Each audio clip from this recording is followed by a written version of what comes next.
Les Français s'appauvrissent, hein. Et ça c'est une réalité, et je pense que les gens d'ailleurs qui font cette méthode-là le voient peut-être que d'année en année la vie elle est plus compliquée. Je pense que dans les années à venir, il va y avoir un vrai clivage de personnes.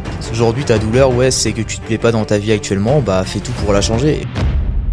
Ça va Yacine ? Ça va et toi ? Bah écoute, la forme, bon, il fait un peu chaud aujourd'hui, on va pas se le cacher. J'avoue que là, les 10 minutes de marche là, ça tue. Ouais, Mais bon.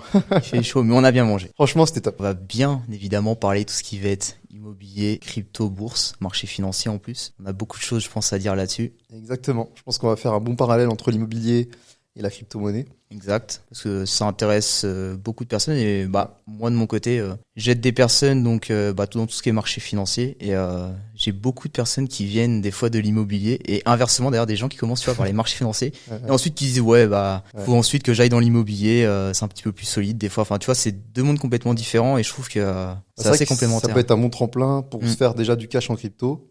Et puis après, ensuite, s'en servir pour mettre de l'apport sur un projet immobilier. Exactement, ouais. En fait, ça dépend vraiment, je pense, les profils aussi.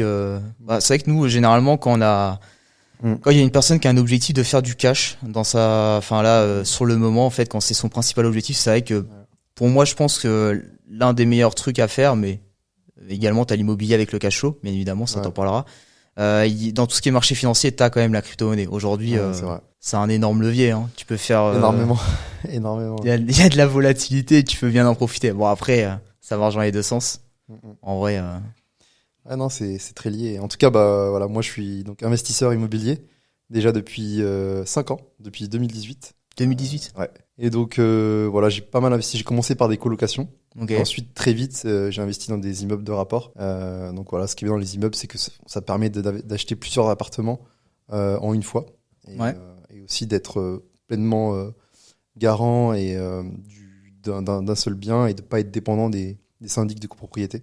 Ouais, effectivement. Ça, c'est le gros avantage. Puis d'avoir une bonne rentabilité aussi dans des zones. Et c'est marrant parce que moi, en fait, mon histoire, elle est beaucoup liée aux crypto-monnaies. Ouais, c'est vrai on en avait parlé, je crois. Ouais, on avait parlé un petit peu parce qu'en fait, moi, j'ai un ami qui m'avait parlé de crypto-monnaie en 2017 et moi, à la base, je connaissais rien de tout ça. Et en fait, de base, lui, il est assez sécuritaire. Il est assez sécurisé sur son portefeuille et il investit pas non plus de grosses sommes sur différents actifs. Voilà, c'est bon père de famille. Il a une assurance vie. Il investit. Ouais, c'est ce qu'il fait, quoi. Voilà. Il va pas jouer au loto. C'est ça, exactement. Ouais. Et en fait, il a eu vent d'une crypto-monnaie qui s'appelle le Ripple à ce moment-là. La fameuse.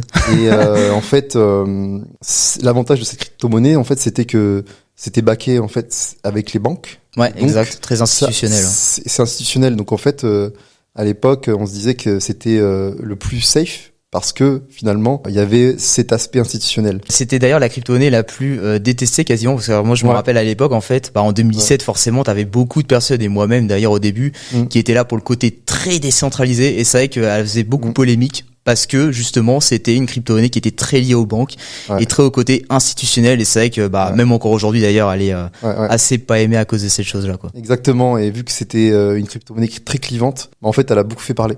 Et même il y a XRP Team. Ouais, la Team Army. Ouais, c'est XRP Army, ouais. Ouais, c'est ça. Et ça faisait beaucoup rire à l'époque, et donc quand je voyais cet ami qui investissait sur ces cryptos, alors que de base il est assez sécurisé, je me suis dit oula, c'est qu'il y a un truc.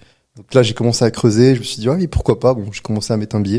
Et ensuite, tous les mois, je mettais une bonne partie de mon salaire dans cette crypto. et là, en fait, il s'est passé un truc de fou dans ma vie. C'est que j'ai fait x10 sur mon portefeuille. Et vraiment, toutes les semaines, tous les jours, Et en combien de temps t'as fait x10? En peu de temps. Ouais. En peu de temps, en quelques semaines. Bah, tu vois, moi, et dis-toi, j'ai investi dans le frère de XRP. Ah oui, tu vois qui c'est? Oui, comment ça s'appelle Ça commence par X aussi. Oui, c'est le XLM. Exactement. XLM. Stellar Lumens. Pareil. J'ai investi donc, j'ai commencé à investir justement, j'ai investi fin d'année 2016, décembre, où j'ai voulu faire du trading. Ouais. Je me suis fait rincer. Ah ouais. Et ensuite, mon pote qui m'avait entraîné dans le marché des cryptos en 2016 m'a dit, pose ton argent et t'attends. Je fais, écoute, vas-y. Et je me suis dit, je vais mettre une grosse somme d'argent. Ouais. Comme ça, en fait, ça va m'impacter et je vais pas faire n'importe quoi. Tu vois, je sais que si je fonctionne comme ça, effectivement, j'y fais très attention. Ouais, c'est clair. Début 2017, je pose et je crois que c'était au bout de 2 mois, si je me trompe pas, j'avais mis sur XLM et d'ailleurs sur ETH. Et le XLM, le Stellar Lumens, il m'a fait faire un x30. Ah oui. direct, ça s'est fait très rapidement en quelques semaines. Et ensuite, voilà, j'ai commencé à avoir, j'ai eu plus de 40 000 euros. Je crois je sais plus exactement combien ça m'a fait. J'ai eu plus de 30 000 euros. Et ensuite, donc tout s'est enchaîné. J'ai investi dans d'autres altcoins et puis ETH il a pété. J'en ai eu à $16. Et à la fin de l'année 2017, j'étais à 150 000. Wow. Et par contre après, 2018 pour le coup, il y a eu la descente aux enfers. C'est pour ça que j'y viens en fait. C'est à cette période-là où début 2018, c'est janvier. Bah là en fait c'était l'euphorie. Même je faisais des nuits blanches. C'était simple. Je me rappelle, je travaillais bien à ce moment-là et je faisais des nuits blanches, je dormais plus parce que les cours c'était vraiment H24, donc il a fallu suivre. Et je me souviens, c'était fou. J'avais déjà des rêves en tête. Je me disais c'est bon, je vais quitter mon travail, je vais faire que ça. Et en fait à l'époque, ce qui est marrant, c'est que quand tu connais pas ce genre d'actif, en fait tu te dis ça va aller encore plus haut. En fait tu te dis pas que vu que c'est révolutionnaire et que c'est un nouvel actif, tu te dis pas que ça peut cracher après, en fait. Tu te dis, ça va aller très haut. Bah, surtout si t'es dans la hype, en fait. Ouais, t'es un nouvel investisseur, tu viens juste de commencer. Enfin, moi, je m'en rappelle, j'y croyais à mort, en fait. J'étais en mode, ça peut pas s'arrêter, ça va révolutionner le monde d'un coup, les institutions elles vont capituler ou je sais pas quoi. J'étais vraiment un malade dans ma tête à ce moment-là. Ouais. Et puis après, on a vu la réalité des choses, quand il y a après, très vite, quand tu vois des bougies rouges de fou, tu te dis, waouh, qu'est-ce qui se passe?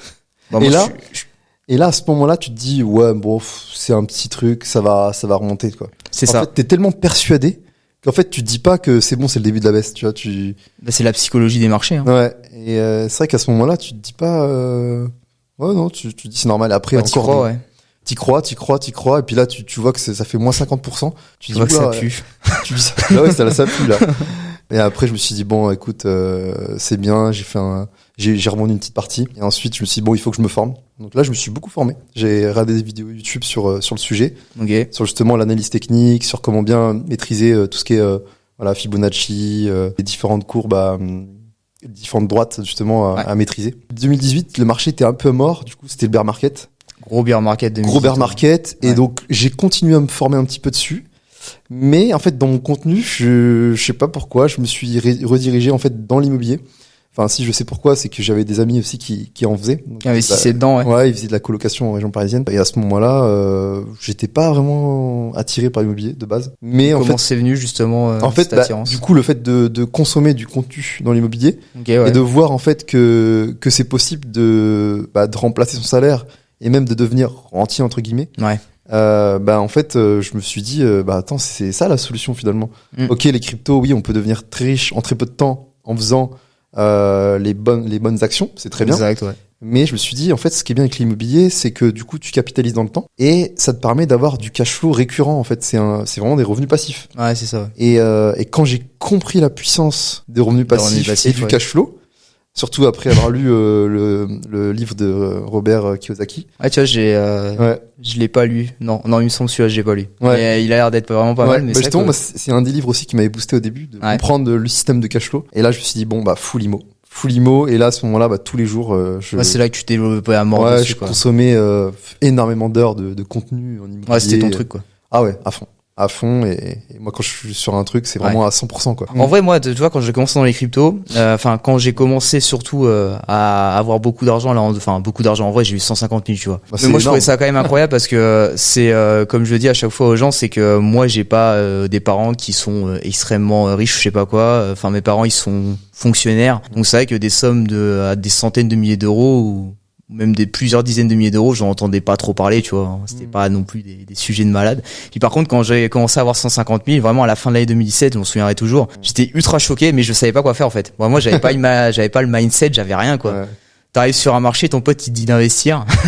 Mais ouais. Donc tu mets de l'argent, t'as une crypto-monnaie XLM, elle est en train de péter. Bon, c'était pas tout mon portefeuille, j'avais pas tout mis dessus, j'avais mis une partie, mais t'es en mode, ah ouais, quand même. Et puis ensuite, sur 2017, moi, je me rappelle, ça a éclaté, T'as quand même eu la présence d'esprit de te dire, tiens, je prends des profits quand même, t'as revendu des Ah non, t'étais en mode tout zoom. Quand t'es 2018, tu vois, tu l'as dit toi-même. En fait, t'y crois. Tu fais les mêmes erreurs. Bah oui, c'est normal. Et t'es en plein dedans. T'es débutant, t'es en plein dans la hype. Et en fait, cette hype, elle dure. Moi, elle a duré vraiment, je vais pas te mentir, je crois jusqu'à mai 2018. Je crois que jusqu'à mai 2018, j'étais en mode, t'inquiète pas, ça va remonter, ouais. Ah ouais, non, moi j'étais déjà résigné.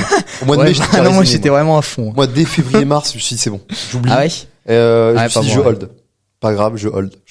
Après, je me suis dit la même, mais je suis quand même descendu, pour le coup, tu vois, je suis descendu à 30 000, hein. Donc, je hold, c'est-à-dire qu'on tient notre position. Ouais, exactement. Pour ceux qui savent pas, et on fait plus rien. C'est-à-dire que tant que tu vends pas, t'as pas perdu. En gros. Et, tu laisses jusqu'au jour où ça remonte. Prochain, quoi. Jusqu'au prochain bull run, voilà. Le problème, c'est que t'es dépendant du temps, en fait. Alors.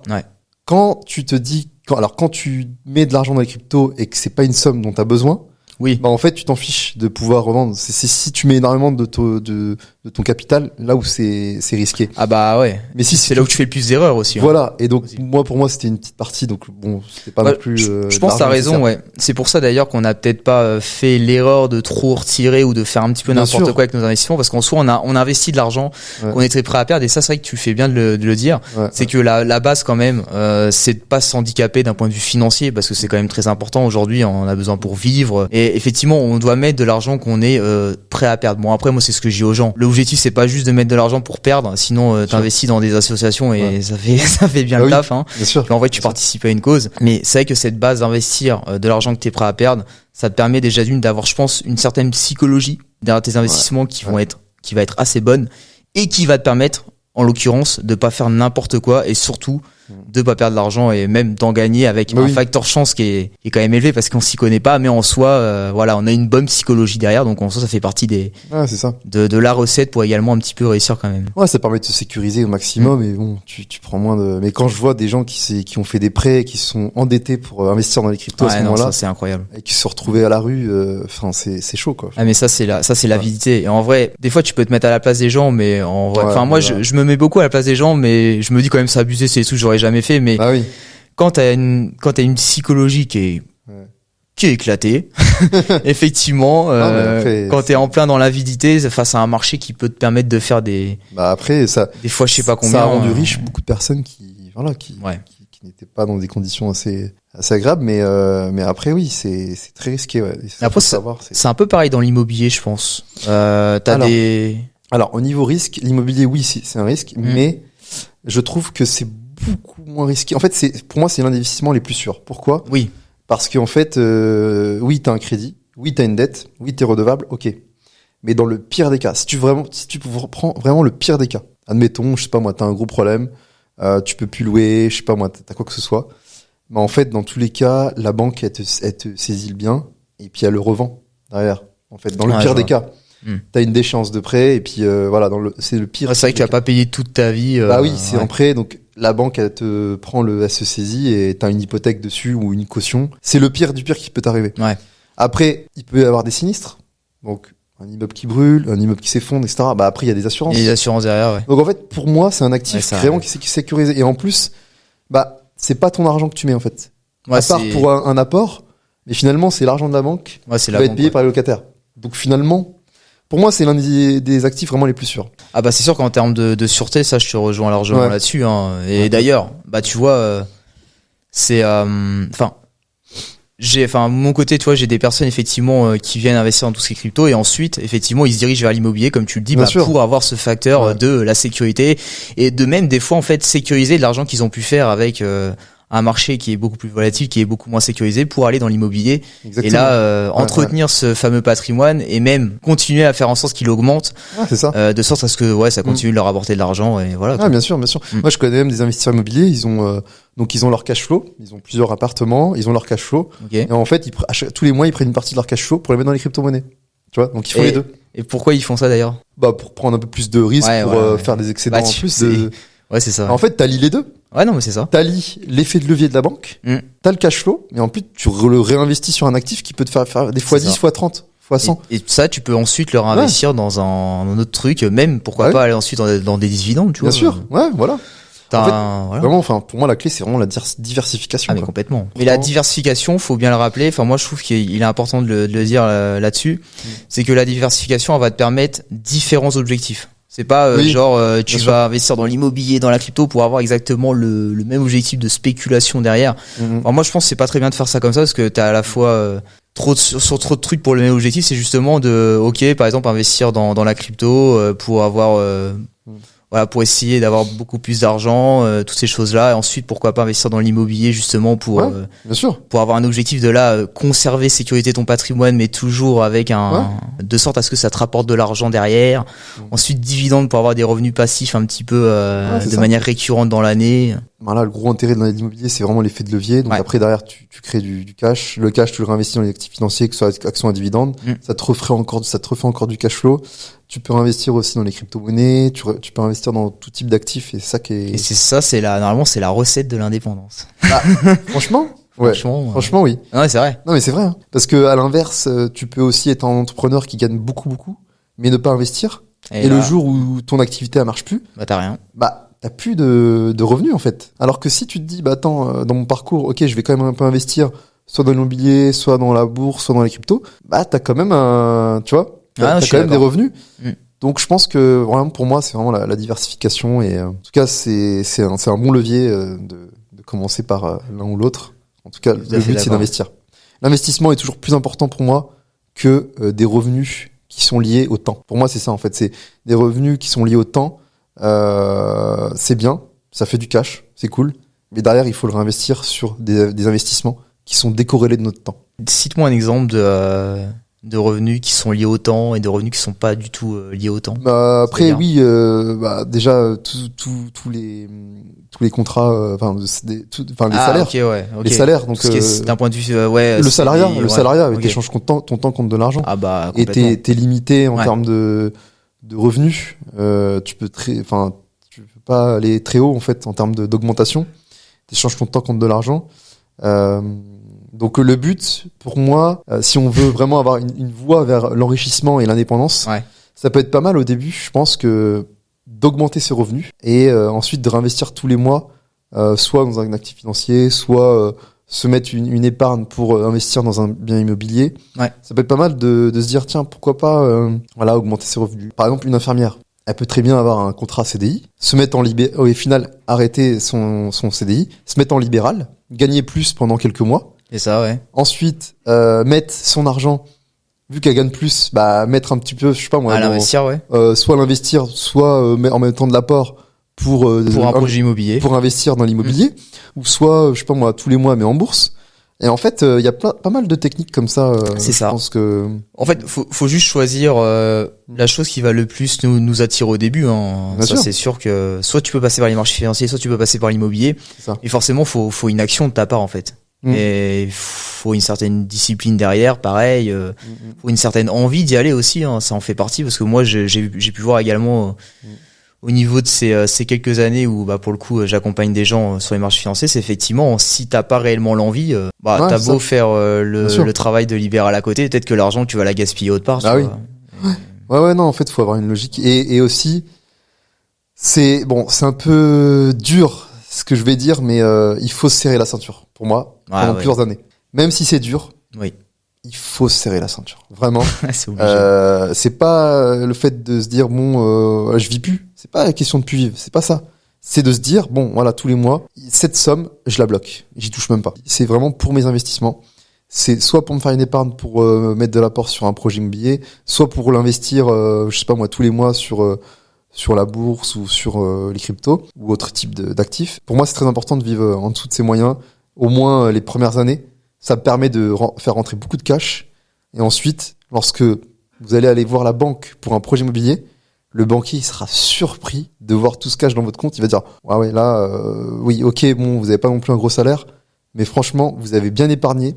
Vous êtes une très bonne épargnante ou épargnant. Je vais vous prêter parce que vous gérez bien votre argent. Et tu maximises les chances effectivement d'avoir ce que tu veux. En fait, c'est l'effet cumulé. L'effet cumulé fait que tous les mois, tu vas mettre cette épargne. Et tu vas rassurer le banquier derrière pour justement investir. Et ça, c'est juste ces petites actions tous les mois, année après année. Le temps, il passe vite. Et en fait, on peut se constituer vraiment une grosse épargne. Mais même tout con, on n'est pas obligé d'économiser ou d'épargner énormément. Mais même, je sais pas, même 500, 200 euros par mois, déjà. C'est déjà bien, c'est déjà super bien. C'est ça, et des fois on pense à des milliers d'euros. Non, je peux pas épargner parce que, mais en vrai pas du tout. C'est petit à petit. Puis c'est surtout en fonction de. En fait, aujourd'hui, tout le monde peut devenir indépendant. Tout le monde peut arriver vers ses gros objectifs. On est tous différents. Et en soi, ça, tu as très bien fait de le dire. Effectivement, enfin, t'es obligé de te serrer la ceinture parce qu'on vient de nulle part en fait. On est qui? Voilà, on vient tous un petit peu du même endroit. Enfin, du même endroit, je veux dire, on n'a pas. Enfin voilà, il y a personne qui nous a réellement passé de l'argent comme ça pour monter ce qu'on a monté. C'est effectivement, on est parti de là où on était de base, donc on a dû se dire effectivement, pour aller vers mes objectifs, pendant un moment, je vais devoir me serrer la ceinture. Après, ce qu'il faut dire, c'est que c'est un effort sur du court terme qui va t'apporter sur du long terme. Bien sûr. Et ça, c'est vrai que les gens ne le voient pas assez, c'est qu'ils se disent, purée, si je me serre la ceinture, ça va être chiant. Ils sont pas prêts à faire les efforts sur du court terme pour avoir un résultat qui est incroyable sur du long terme. Ah, c'est ça. Et souvent, on pense trop à court terme. On se dit, ça me coûte de temps. J'ai perdu du temps. Enfin, en fait, on se dit, je pense que l'humain, il peut pas travailler en donnant beaucoup d'efforts sans avoir un retour sur investissement, en fait. Et je vois ce que tu veux dire. Et pour se dire, on va gagner plus tard. Tu vois, c'est pour ça qu'il y en a qui vont vers le trading chez nous. Ouais, voilà. Tu vois, parce que les gens, ils se disent, si je fais des efforts, effectivement, en fait, c'est le problème de ce qu'on t'apprend dans la vie. C'est, par exemple, tu vois, on t'apprend à travailler pendant un mois et au bout d'un mois, t'as ton salaire derrière. Donc en soi, tu fais un effort sur du court terme pour avoir effectivement quelque chose sur du court terme. Exactement. On t'apprend pas à faire des efforts pendant un an, limite ne rien avoir, pour ensuite avoir je vais dire un truc, genre 10 000 euros par mois. Bah oui. On t'apprend justement à faire les efforts sur un mois pour avoir 1 000 euros, 1 500 euros par mois pendant X années. Ah, puis on veut tout de suite. Mais après, il y a des méthodes simples. Enfin, c'est tout bête, mais par exemple, je sais pas moi, on peut juste vivre dans un appartement plus petit, par exemple, et réduire son loyer. On n'est pas obligé d'acheter une grosse résidence principale, une grosse maison avec des gros frais. À chaque fois, on va remettre de l'argent sur le tapis. On se rend pas compte, mais c'est aussi un gouffre financier. Alors que je pense qu'on peut se restreindre un peu au début sur, je sais pas moi, un petit appart ou autre, et économiser. En fait, il y a plein de choses sur lesquelles on peut économiser. Complètement, ouais. Si aujourd'hui t'as pas les résultats que tu veux, c'est en partie peut-être par les habitudes que tu peux avoir, par toutes ces choses-là. Et forcément, faut changer tes habitudes. Faut aussi peut-être changer un petit peu ton mode de vie de par ce que tu dépenses. Bien sûr. Et sans doute, restreindre comme tu l'as dit. Bien sûr. Pour essayer d'avoir plus d'argent de côté. Et cet argent, effectivement, tu vas soit l'économiser pour c'est ça. Par exemple, maximiser tes chances de ton côté d'avoir un bien immobilier. Et ensuite, de pouvoir justement créer de la valeur avec celui-ci. Ou soit, par exemple, moi, de mon côté, effectivement, avec tout ce qui est bourse, marché financier, crypto, investir petit à petit, garder cette discipline également, de rester dans ce concept, parce que c'est ce qui va effectivement te permettre d'avoir ce que tu veux derrière et d'avoir beaucoup plus d'argent, beaucoup plus, etc. Et puis aussi, c'est très important de se former, d'avoir les connaissances, parce que pour moi, c'est pas forcément des connaissances sur lesquelles on nous a appris, en fait, et le but pour moi, c'est vraiment d'avoir ces connaissances et après avec ces connaissances pouvoir prendre les bonnes décisions pour investir. Et je trouve que c'est très important d'investir sur soi-même aussi, que ce soit par des livres, des vidéos, des formations ou autres.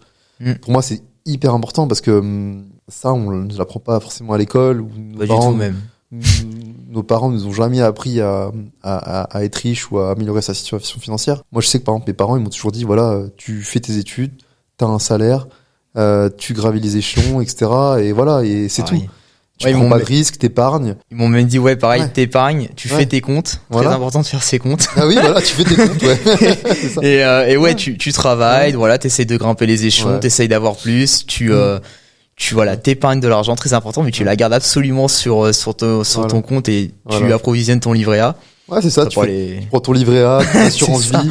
Exact. Tu fais pas trop d'écart. Dès que le livret A, il est plein, t'en ouvres un autre, là, le livret, je sais plus quoi, le B, je crois. Il y a le PEL, il y a l'assurance vie. Le résultat, en fait, tu gagnes rien, quoi. Ouais, c'est ça. Tu restes toujours dans Mais ce qui est dingue, c'est qu'en plus, ça rapporte rien. Et moi, je me dis, mais ça sert à quoi d'avoir tout cet argent si t'en fais rien? Autant l'investir. En fait, c'est vrai, dans ces comptes-là, ça rapporte quoi? 3%, 2%, 1%? Ouais, là, on est à 3% sur le livret, je crois. Non, mais quand tu compares à l'inflation, qui est à 7-10%, fait, tu perds de l'argent tous les mois, tous les ans. Si cet argent-là, il est pas investi, je suis désolé, tu perds de l'argent. Puis le pire, c'est que Ça, je sais pas si les gens ils le savent, mais moi tu vois, je savais même pas au début au niveau du livret A, mais le livret A c'est un livret qui est indexé sur l'inflation. Donc c'est-à-dire que c'est pas forcément quelque chose qui est censé te rapporter de l'argent. Bien sûr. C'est un livret en gros qui est là pour que tu perds pas trop d'argent par rapport à l'inflation. Ouais, c'est ça. Et t'en perds quand même. Tu vois. C'est ça. C'est trop ça, je te jure. Donc déjà l'objectif, tu vois, il te dit que tu vas pas gagner d'argent. Voilà, déjà. C'est ça, de base. Ouais, en fait, souvent on se dit livret A c'est une épargne de précaution au cas où on a un pépin. Ouais, voilà, maintenant moi tu vois, c'est ça. Bah forcément moi j'ai de l'argent en banque j'en ai un petit peu pour me dire effectivement aujourd'hui l'argent que j'ai en banque sur les livrets je crois que j'ai une assurance vie que mes parents m'avaient ouverte, tu vois, j'en ai jamais ouvert d'autres moi de mon côté, j'ai plusieurs comptes courants et ouais, l'argent que j'ai là-dessus, c'est pour au cas où il va m'arriver des gros pépins quoi. Ouais, c'est ça, Et le plus c'est investi. Ouais, souvent c'est pour prévoir je sais pas moi 6 mois de coûts de charges. Ouais, c'est ça, ouais. S'il y a une grosse galère. Ouais, 6 mois de dépenses, souvent c'est ça. En fait, il y en a qui aiment bien économiser là-dessus parce qu'effectivement ils se sentent en sécurité, mais en vrai, c'est pas une sécurité. Sur du long terme, en fait, tu vois que les Français s'appauvrissent hein. Et ça, c'est une réalité. Et je pense que les gens, d'ailleurs, qui font cette méthode-là, le voient peut-être que d'année en année, la vie, elle est plus compliquée. On arrive de moins en moins, tu vois, à se faire plaisir.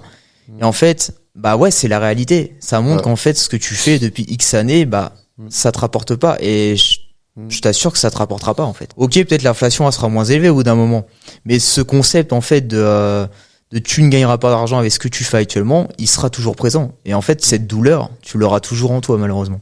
En fait, c'est soit t'as une douleur maintenant et tu récoltes les fruits plus tard, ou soit tu te fais plaisir maintenant, t'as un confort énorme et plus tard, bah tu subis, tu paieras plus tard. Ça faut l'enregistrer, elle est pas mal celle-là. Excellente. Ouais, non, t'as raison, 100% raison. Franchement, en fait, c'est à toi de choisir quand est-ce que ça va faire mal. Soit tu te fais mal maintenant sur les bons choix que tu vas prendre pour un business ou alors pour un investissement, et derrière, bah en fait, t'as une vie beaucoup plus radieuse. Exact. Ou soit, tu te laisses porter par la vie, t'as ton train-train quantidien, t'es dans ta zone de confort, mais derrière, attends-toi à ce que tu vas payer ce coup-là beaucoup plus tard, dans de nombreuses années, tu vas payer ce coup de ne pas avoir investi, de ne pas avoir entrepris, et tu vas te retrouver dans une situation où tu vas te dire, mais mince, mon salaire, il me suffit plus. Et attends-toi à ce que cette douleur même, elle s'amplifie, parce que c'est pas avec les années que ça va aller, parce que par exemple, je suis sûr que des gens qui sont à la retraite,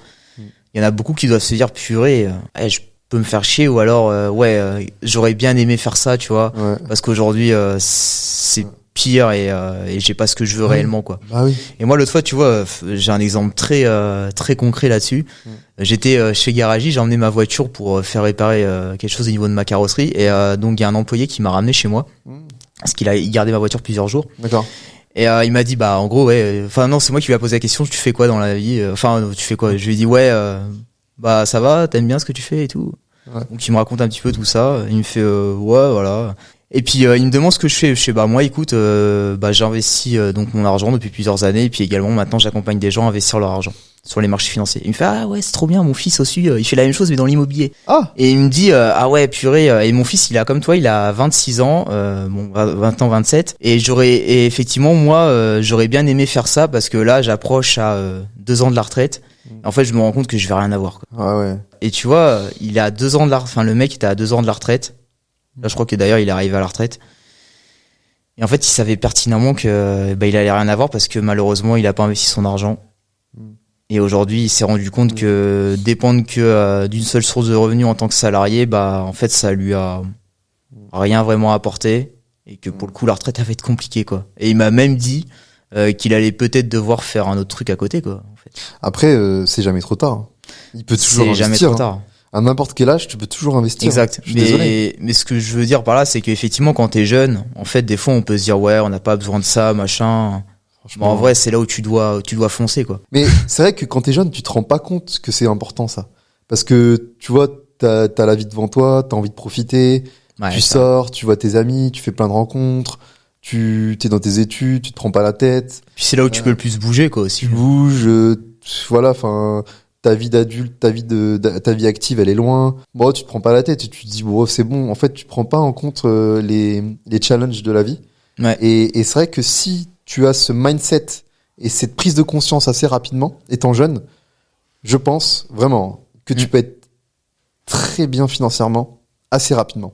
Dès la trentaine, tu peux être très bien. Franchement. Moi, quand je vois des gens investir à 18 ans, je me dis, purée, j'aurais tellement aimé. Ils sont loin. Puis, ouais, il y en a qui investissent beaucoup. Ah ouais. Mais même moi, j'en vois des fois, des petits jeunes des adolescents de 14, 16 ans, ils sont à fond. Ils sont à fond. J'ai déjà fait des événements où il y avait des mecs de 16 ans qui étaient en train déjà de faire des pages internet, quoi. Mais c'est ça. Et ils avaient demandé à leurs parents en gros, c'était, vu qu'ils sont pas majeurs, c'était leurs parents, je crois, qui étaient. Bah ouais, c'est ça. Après, quand t'es pas majeur et que tu veux faire un business, etc., soit tu fais un peu comme ça, voilà, en arrangement, mais, ou sinon, tu prends quelqu'un en garant, tu montes. Ouais, c'est ça, tu montes une société avec, soit tes parents, et puis voilà, tu peux investir, soit tu peux monter un business. Et plutôt tu commences, soit mieux aussi, hein, Et puis après, c'est bien aussi de prendre le temps de se former à ce moment-là. Ouais. Énormément de se former, et puis, prendre les connaissances et être prêt, justement, au moment, venu pour entreprendre, investir. C'est vrai que tu fais très bien de parler de formation, parce qu'en vrai, si tu fais tout bien au début, c'est-à-dire tu te prives de certaines choses, donc comme tu l'as dit, tu te serres la ceinture pour avoir ce qu'il faut pour aller vers cet objectif, donc économiser de l'argent ou même investir directement de l'argent. Effectivement, ensuite, faut continuer à bien faire les choses. Faut pas juste faire bien les choses sur 50% et les 50 autres pourcents, tu fais pas bien les choses. Parce que si effectivement t'investis ton argent n'importe comment, t'as beau l'investir, ensuite, oui, tu vas quand même pas forcément gagner d'argent ou même la perdre, en fait, cet argent. C'est vrai. En fait, t'auras fait les choses à moitié. Et pour le coup, oui, cet aspect de se former de par les personnes qui ont les résultats que tu veux ou qui ont déjà les connaissances, d'ailleurs, tu remarques qu'ils ont les connaissances. Fais-le. Enfin, en vrai, t'investis en toi aussi, Faut pas juste le voir comme une dépense, genre s'acheter des Nike et puis genre tu vas les jeter à la poubelle. C'est quand même des connaissances que tu gardes à vie et qui vont même te permettre d'aller vers d'autres choses.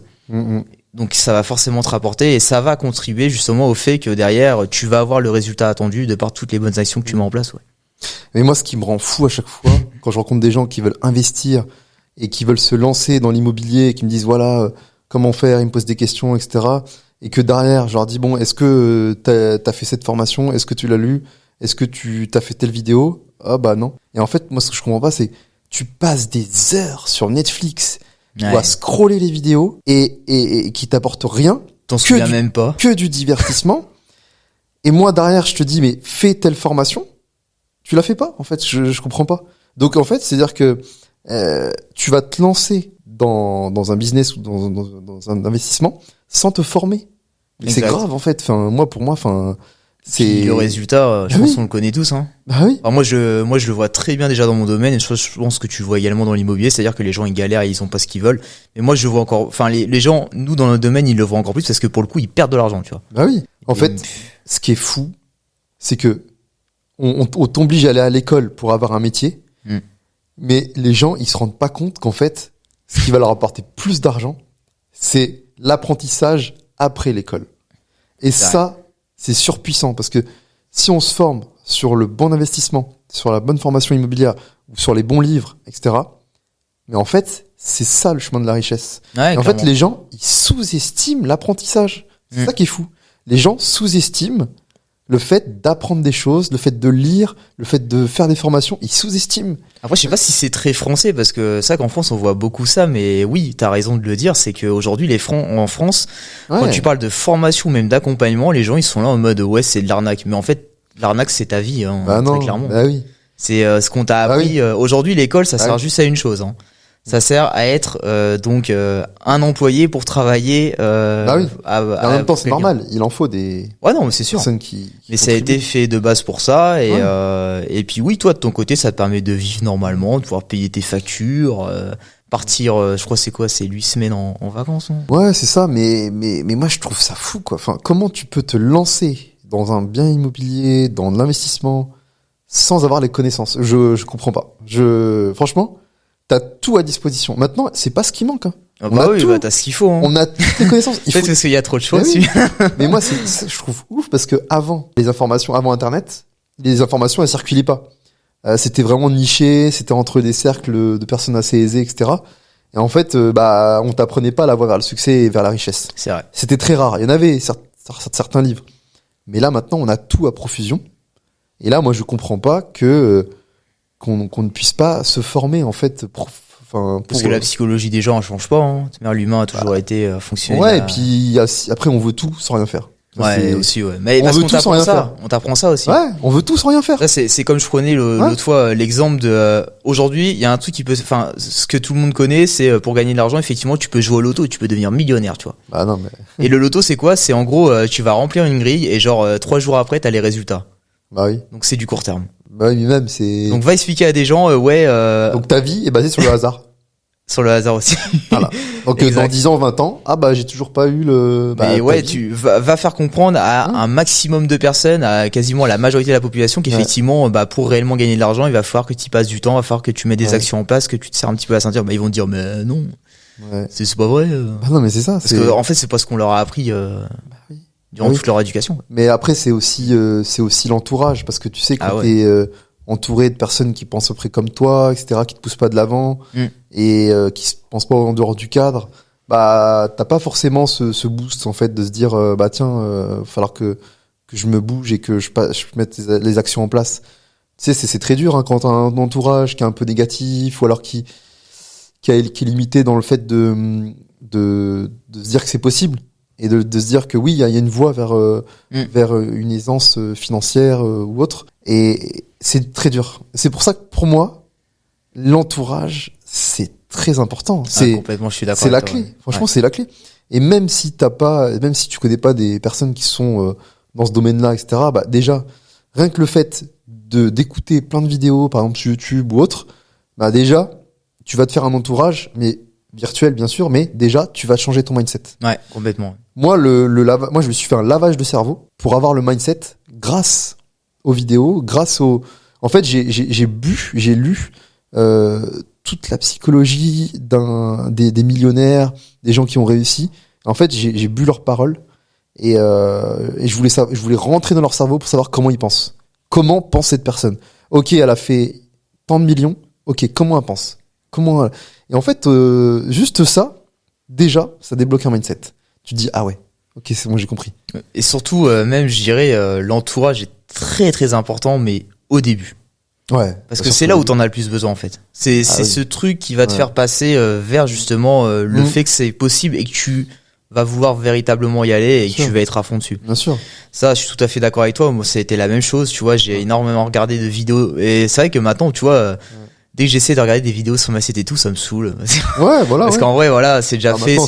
on est déjà passé par là et des fois même tu peux t'en vouloir, tu te dis putain, mais en vrai, si je refais pas ça, mais non, c'est juste que c'était une passe et t'étais obligé, quoi. C'est ce qui a permis en fait, c'est vrai que quand tu connais personne et que t'as pas de point d'ancrage et que t'as pas d'exemple que tu connais vraiment, bah, en fait, le fait de visionner ce genre de vidéos ou de lire ce genre de livres, et ben, en fait, déjà, ça te met dans de bonnes conditions. Exact. Déjà, tu commences à se shifter en termes de mindset. Et là, tu te dis, bah, c'est bon, attends, je vais prendre les bonnes actions, je sais comment penser.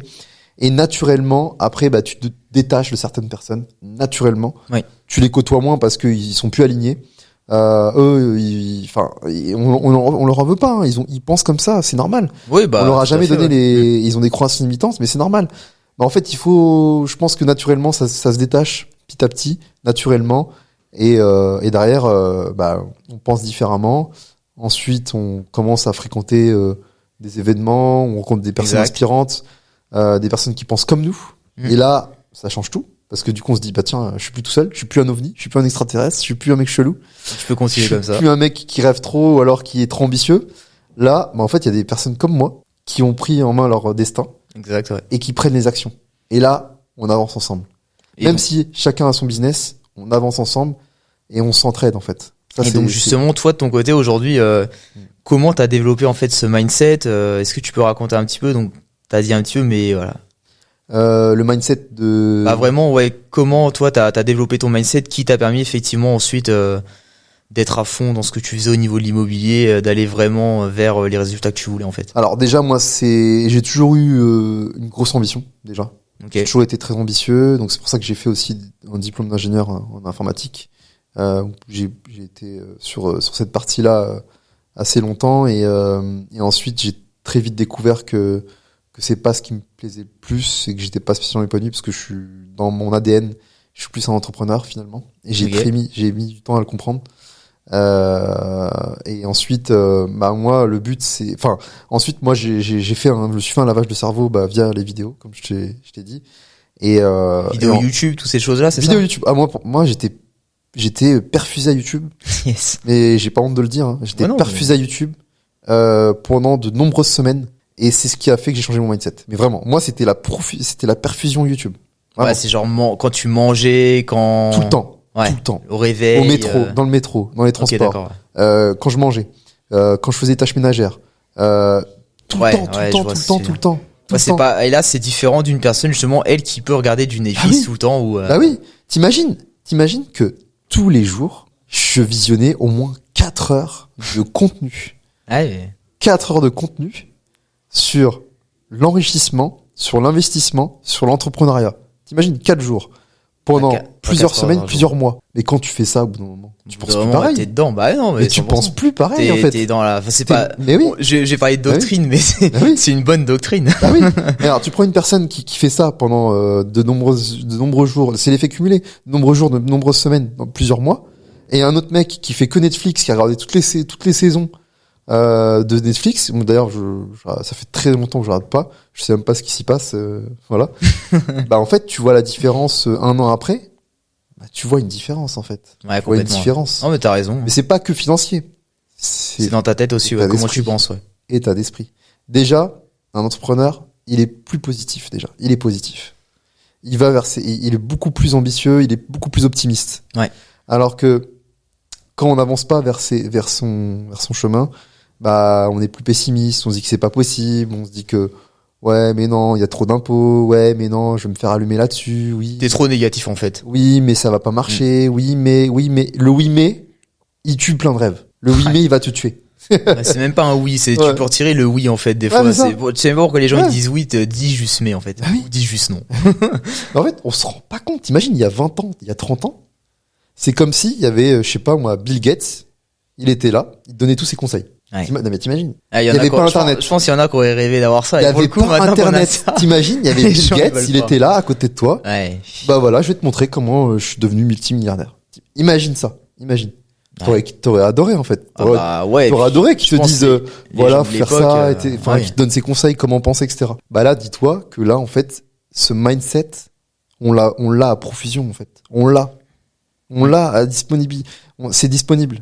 C'est ça. Donc, en fait, cette façon de penser, on peut l'avoir. Et justement, cette façon de penser, on peut l'avoir parce qu'il y a beaucoup de contenu là-dessus.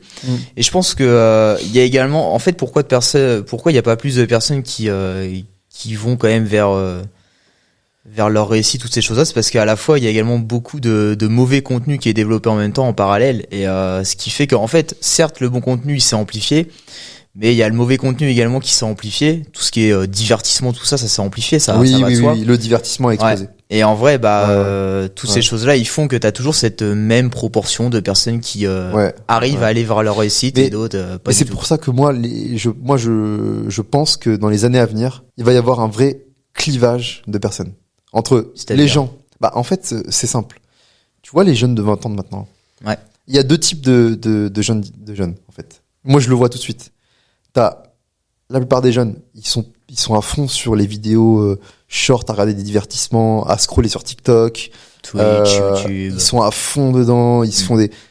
Et tu vois que ils sont limités dans ce qu'ils font, sur le fait que leur temps est que pour du divertissement. En fait, c'est de la dopamine. Ouais, c'est de la dopamine. Ouais. C'est de la... Et en fait, ils se rendent pas compte qu'ils sont addicts. Et du coup, les semaines passent, les mois passent sans évoluer. Et tu vois des jeunes, de 20 ans, même 18 ans, ils sont hyper réveillés. Et je me dis, mais ces mecs-là, à 25, 30 ans, ils seront quoi, eux? Ils seront quoi? Ils vont être beaucoup plus avancés que moi à leur âge, en fait, tu vois. C'est ça, et en fait, je vois cette division de personnes. Après, je pense pas que ça va être aussi radical, bien sûr, il y aura de tout. Parce que, bien sûr, tu peux être très bien épanoui dans un métier, dans le salariat, etc. Oui, puis développer ton patrimoine à côté, et puis en vrai, tu améliores ton confort de vie petit à petit sur du long terme, mais c'est déjà très bien. Ouais, c'est ça. Et puis, pour moi, c'est pas une finalité en soi de devenir le plus riche, etc. Oui, non. En fait, c'est pas ça qu'on dit, c'est pas le fait de devenir le plus riche. C'est le fait d'être à l'aise. D'être bien dans sa vie, en fait. Ouais, voilà. Parce que t'en as qui ont des douleurs et malheureusement, effectivement, comme tu le dis, ils vont vivre constamment avec et c'est pas bon, quoi. Si t'as réellement une douleur, bah, fais tout, ouais, pour la corriger. Bien sûr. Aujourd'hui, ta douleur, ouais, c'est que tu te plais pas dans ta vie actuellement, bah, fais tout pour la changer. Et aujourd'hui, faut se dire, en plus, qu'on est dans un pays quand même. C'est vrai qu'on critique beaucoup la France ou ces choses-là. Et moi, c'est ce que je dis également aux gens, c'est, aujourd'hui, tu peux par exemple sortir dans la rue, aller faire tes courses quand tu veux, sans avoir de problème, enfin, te déplacer où tu veux, quand tu veux, à n'importe quelle heure. On a tous les services du monde, on a tout le confort du monde. T'as également, tu vois, comme tu l'as dit, l'avantage d'avoir un levier bancaire pour l'immobilier. Ouais. Et même avec ces choses-là, eh bien, les gens ne veulent pas et les gens critiquent derrière. Alors qu'en vrai, t'as tout. Enfin, on te donne tout sur un plateau. Ouais. T'as juste à prendre un truc. Franchement, moi qui adore voyager dans certains pays, même pas aussi développés qu'en Europe.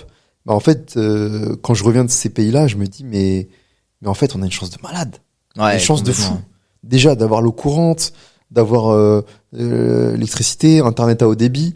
Mais en fait, je me dis mais on n'a aucune raison de pas se donner les moyens au moins de prendre un risque déjà de réussir. Ta douleur, tu peux la corriger en fait, tu peux la soigner avec des trucs Oui, et puis même si tu quittes ton travail, tu prends le risque de monter ta boîte, bah t'as toujours des aides, t'as le chômage, il y a toujours, en fait, on te réceptionne limite en France, en fait. Bien sûr. En fait, t'as aucune excuse. Il y a aucune excuse. C'est pas, je pense, comme en Amérique où effectivement, c'est soit tu réussis, soit t'es dans l'échec total, enfin, où t'es au fond du trou total. Ouais, c'est ça, c'est en vrai, ouais, effectivement, que tu le dis, même par exemple, tu vois, pour développer une boîte, si jamais tu veux devenir entrepreneur, effectivement, t'as des aides, quoi. Il suffit juste de se renseigner parce qu'effectivement, encore une fois, c'est pas des choses qu'on t'apprend. Faut toujours faire cette première action. C'est vrai qu'on n'apprend pas également aux gens à faire ce premier pas, à faire cette action d'aller se renseigner vers un terrain qui est assez inconnu parce que on nous apprend justement à consommer ce qu'on nous a tout simplement appris et à faire avec. Et puis si jamais c'est au-dessus des limites, voilà. Ouais, voilà, c'est ça. Pas parce Exactement. Que c'est peut-être dangereux et voilà, faut pas y aller, quoi, tu vois. Ouais, c'est ça. Alors qu'en vrai, il y a juste besoin d'une chose, tu fais une chose et ça te débloque et ensuite tu peux. Le but c'est de s'élever et toujours voir de l'avant. Enfin. Et donc toi, du coup, au niveau des crypto-monnaies, dis-moi un peu comment t'as commencé à te mettre dedans. Bah en fait, comme j'ai dit, donc c'est un ami à moi qui a commencé à investir dans les cryptos. Donc on était, si je me trompe pas. J'étais en BTS à ce moment-là, donc je m'étais fait des bons potes au lycée. Ouais. Un groupe de 5 personnes, d'ailleurs on est toujours très bien potes. Ouais. Et en gros il nous a parlé des crypto-monnaies, il avait vu une pub sur Facebook je crois, et qui lui avait dit d'investir dans l'Ethereum. Genre il investit de l'argent et puis il a beaucoup gagné avec ça en 2016. Et au bout d'un moment il nous en a parlé. Et donc nous on a tous investi, donc on était 4 à côté, on a investi de l'argent mais très peu. Et moi j'ai beaucoup été impacté par les différentes variations de prix parce que moi c'était tout nouveau. Moi, comme je te l'ai dit, mes parents ils me disaient épargne, attention à pas perdre d'argent, machin. Donc dès que je voyais descendre et tout, oh là là, catastrophe, j'en vendais, j'achetais n'importe comment. Bref, en un mois j'ai tout cramé. Et ensuite mon pote il m'a dit écoute, parce que je lui avais dit j'ai tout cramé, il m'a dit écoute, pose ton argent et t'attends, quoi. Moi c'est ce que j'ai fait. D'accord. Et comme je te l'ai dit, donc j'ai investi une grosse somme. Donc j'ai investi environ 6 000 euros au total. Bon, j'ai pas tout mis d'un coup, mais ces 6 000 euros, donc ça représentait une grosse somme de par ce que j'avais gagné. Parce qu'en fait, cet argent-là, c'est de l'argent que j'ai gagné moi-même. Parce que aujourd'hui, mes parents, voilà, ils m'avaient ouvert des comptes bancaires, de ces choses-là, enfin un compte bancaire avec 2 000 euros dessus. J'avais au total, je crois. Et en fait, ils m'ont dit à 16 ans, va travailler l'été. Parce que effectivement à 16 ans tu peux travailler l'été, je pense que c'est encore ça d'ailleurs aujourd'hui. Donc job d'été. Et donc j'ai travaillé l'été, je me faisais de l'argent et grâce à cet argent que je me faisais, j'ai pu acheter mon premier téléphone tout seul, j'ai pu acheter mon premier PC portable tout seul, mon premier PC avec une tour tout seul et j'ai également pu participer donc à mettre de l'argent dans une voiture, etc. Et puis j'ai pu donc investir dans les marchés financiers, crypto-monnaie avec ça. Et donc ce qui représentait quand même pas mal de sous pour moi, c'est quasiment une grosse partie de ce que j'avais fait. Ok. Et ensuite, ça m'a permis de pas faire de mauvaises choses, pour le coup, derrière. Et donc ça allait très vite avec le XLM. ETH, pareil, j'en ai acheté à $16, c'est monté ultra rapidement sur 2017, donc j'ai fait énormément d'argent. J'ai acheté également d'autres crypto-monnaies sur 2017 qui tout éclaté, donc c'était incroyable. Donc j'avais investi très rapidement les 6 000 euros que j'avais mis. Puis 150 000 euros fin 2017. J'étais aux anges, mais je savais pas quoi faire en fait. J'avais pas le mindset, j'avais rien, donc j'étais dans la hype. Et 2018, je suis descendu à 30 000. Ah oui. Et là, déclic de mon côté. J'avais d'ailleurs emmené avec moi mon meilleur ami dans tout ça. Donc lui aussi, c'était fait de l'argent. Et en fait, on s'est dit avec mon meilleur ami Thibaut, pourquoi il y a eu cette grosse hausse, pourquoi il y a eu cette grosse baisse en fait. Ouais, faut comprendre. Et c'est là qu'on a commencé justement à se développer de notre côté. C'est là que tout a commencé en vrai. Au niveau de notre mindset, toutes ces choses-là. Donc on a commencé à développer une stratégie derrière. Donc 100% autodidacte, parce que c'est vrai qu'à l'époque, je t'avoue que il n'y avait pas forcément de formation dans les cryptos, toutes ces choses-là. Enfin, du moins, moi, j'avais pas trouvé. Donc, ça a été vidéo YouTube, ça a été discussion avec des personnes donc dans le milieu traditionnel qui tradaient déjà avec les marchés traditionnels ou qui investissaient en bourse, etc. Pour avoir les bonnes méthodes. Donc, on parlait avec des gens sur des forums et on a même rencontré des personnes sur Paris sur ça. Enfin, bref. Cool. Et ça nous a permis de mettre une stratégie d'investissement en place. Et ce qui fait qu'après, effectivement, on a pu commencer à gagner réellement de l'argent. Et puis 2021, nouveau mouvement aussi des marchés financiers. Et là, on était bien prêts, là, tu vois. Ah ouais. T'avais déjà pris tes positions avant 2019, 2020, ouais. T'avais pris tes en fait, ouais, on s'est rendu compte qu'en 2019, 2020, effectivement, avec tout ce qu'on apprenait, c'était le bon moment pour investir. On savait pas trop comment ça allait péter. Je t'avoue, on était encore en plein développement, mais on savait déjà que ces moments-là étaient hyper intéressants pour investir. Et pour le coup, 2021, ouais, cool. plus de 500 000, je crois j'étais arrivé, moi, de mon côté, à 700 000 environ. Ah ouais. J'ai presque dépassé le million, presque mais, le million. Ouais, pour le coup, je suis redescendu à 500 000, tu revends jamais de mer, le top. Ouais. Et, incroyable, quoi. Et là, pour le coup, on était vraiment prêts. Et ouais, ensuite, ça m'a permis à moi, et puis, pareil, Thibaut, donc, aujourd'hui, qui est mon meilleur ami et maintenant mon associé dans ce qu'on fait d'ailleurs dans l'entrepreneuriat, ça nous a permis de pouvoir dire ciao. C'est moi le premier d'ailleurs, je me rappelle, ça a été début 2021, ouais, si je me trompe pas, ouais. En gros, je revenais des vacances de Noël et on avait une réunion chaque vendredi avec mon patron au-dessus de moi. Et tu faisais quoi à l'époque? J'étais technicien en bureau d'études dans le ferroviaire, donc je dessinais des schémas électriques de train de maintenance. Ah ouais, donc t'as fait un gros gap de vie, là. Ouais, et puis tu vois, j'investissais déjà dans les marchés financiers. Enfin voilà, j'ai toujours investi dans les marchés financiers, mais en fait, j'avais pas ce mindset derrière. Donc je savais pas qu'avec de l'argent, on pouvait faire d'autres choses. Moi, je pensais qu'avec de l'argent, on avait de l'argent, c'était cool, mais que fallait continuer à travailler. C'est comme ça la vie en fait. Et d'ailleurs, ce qui m'a fait comprendre qu'on pouvait faire quelque chose avec l'argent qu'on gagnait à côté, c'est le fait d'avoir fait une formation en immobilier. Ah ouais. Ouais, j'ai fait une formation dans l'immobilier qui m'a pas servi à investir dans l'immobilier. Ah, c'est marrant. Ah ouais. Mais qui m'a permis de développer mon mindset en fait. Et t'as fait laquelle?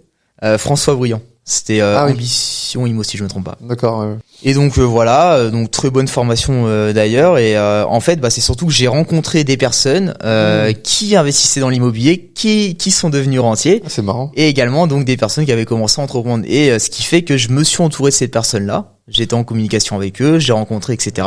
Et ça m'a montré qu'on pouvait aller, que je pouvais faire quelque chose avec mes investissements que j'avais quand même pas mal d'argent, des centaines de milliers d'euros grâce à la crypto. Et puis c'est également ce qui m'a permis, en même temps, de pouvoir démarrer Genesis avec Thibaut, mon associé, en se disant qu'avec toutes les connaissances qu'on avait sur les marchés, avec ce qu'on avait fait avec notre argent, et bien de se dire qu'effectivement, on pouvait aider des personnes à exactement faire la même chose que nous. Voilà. Top.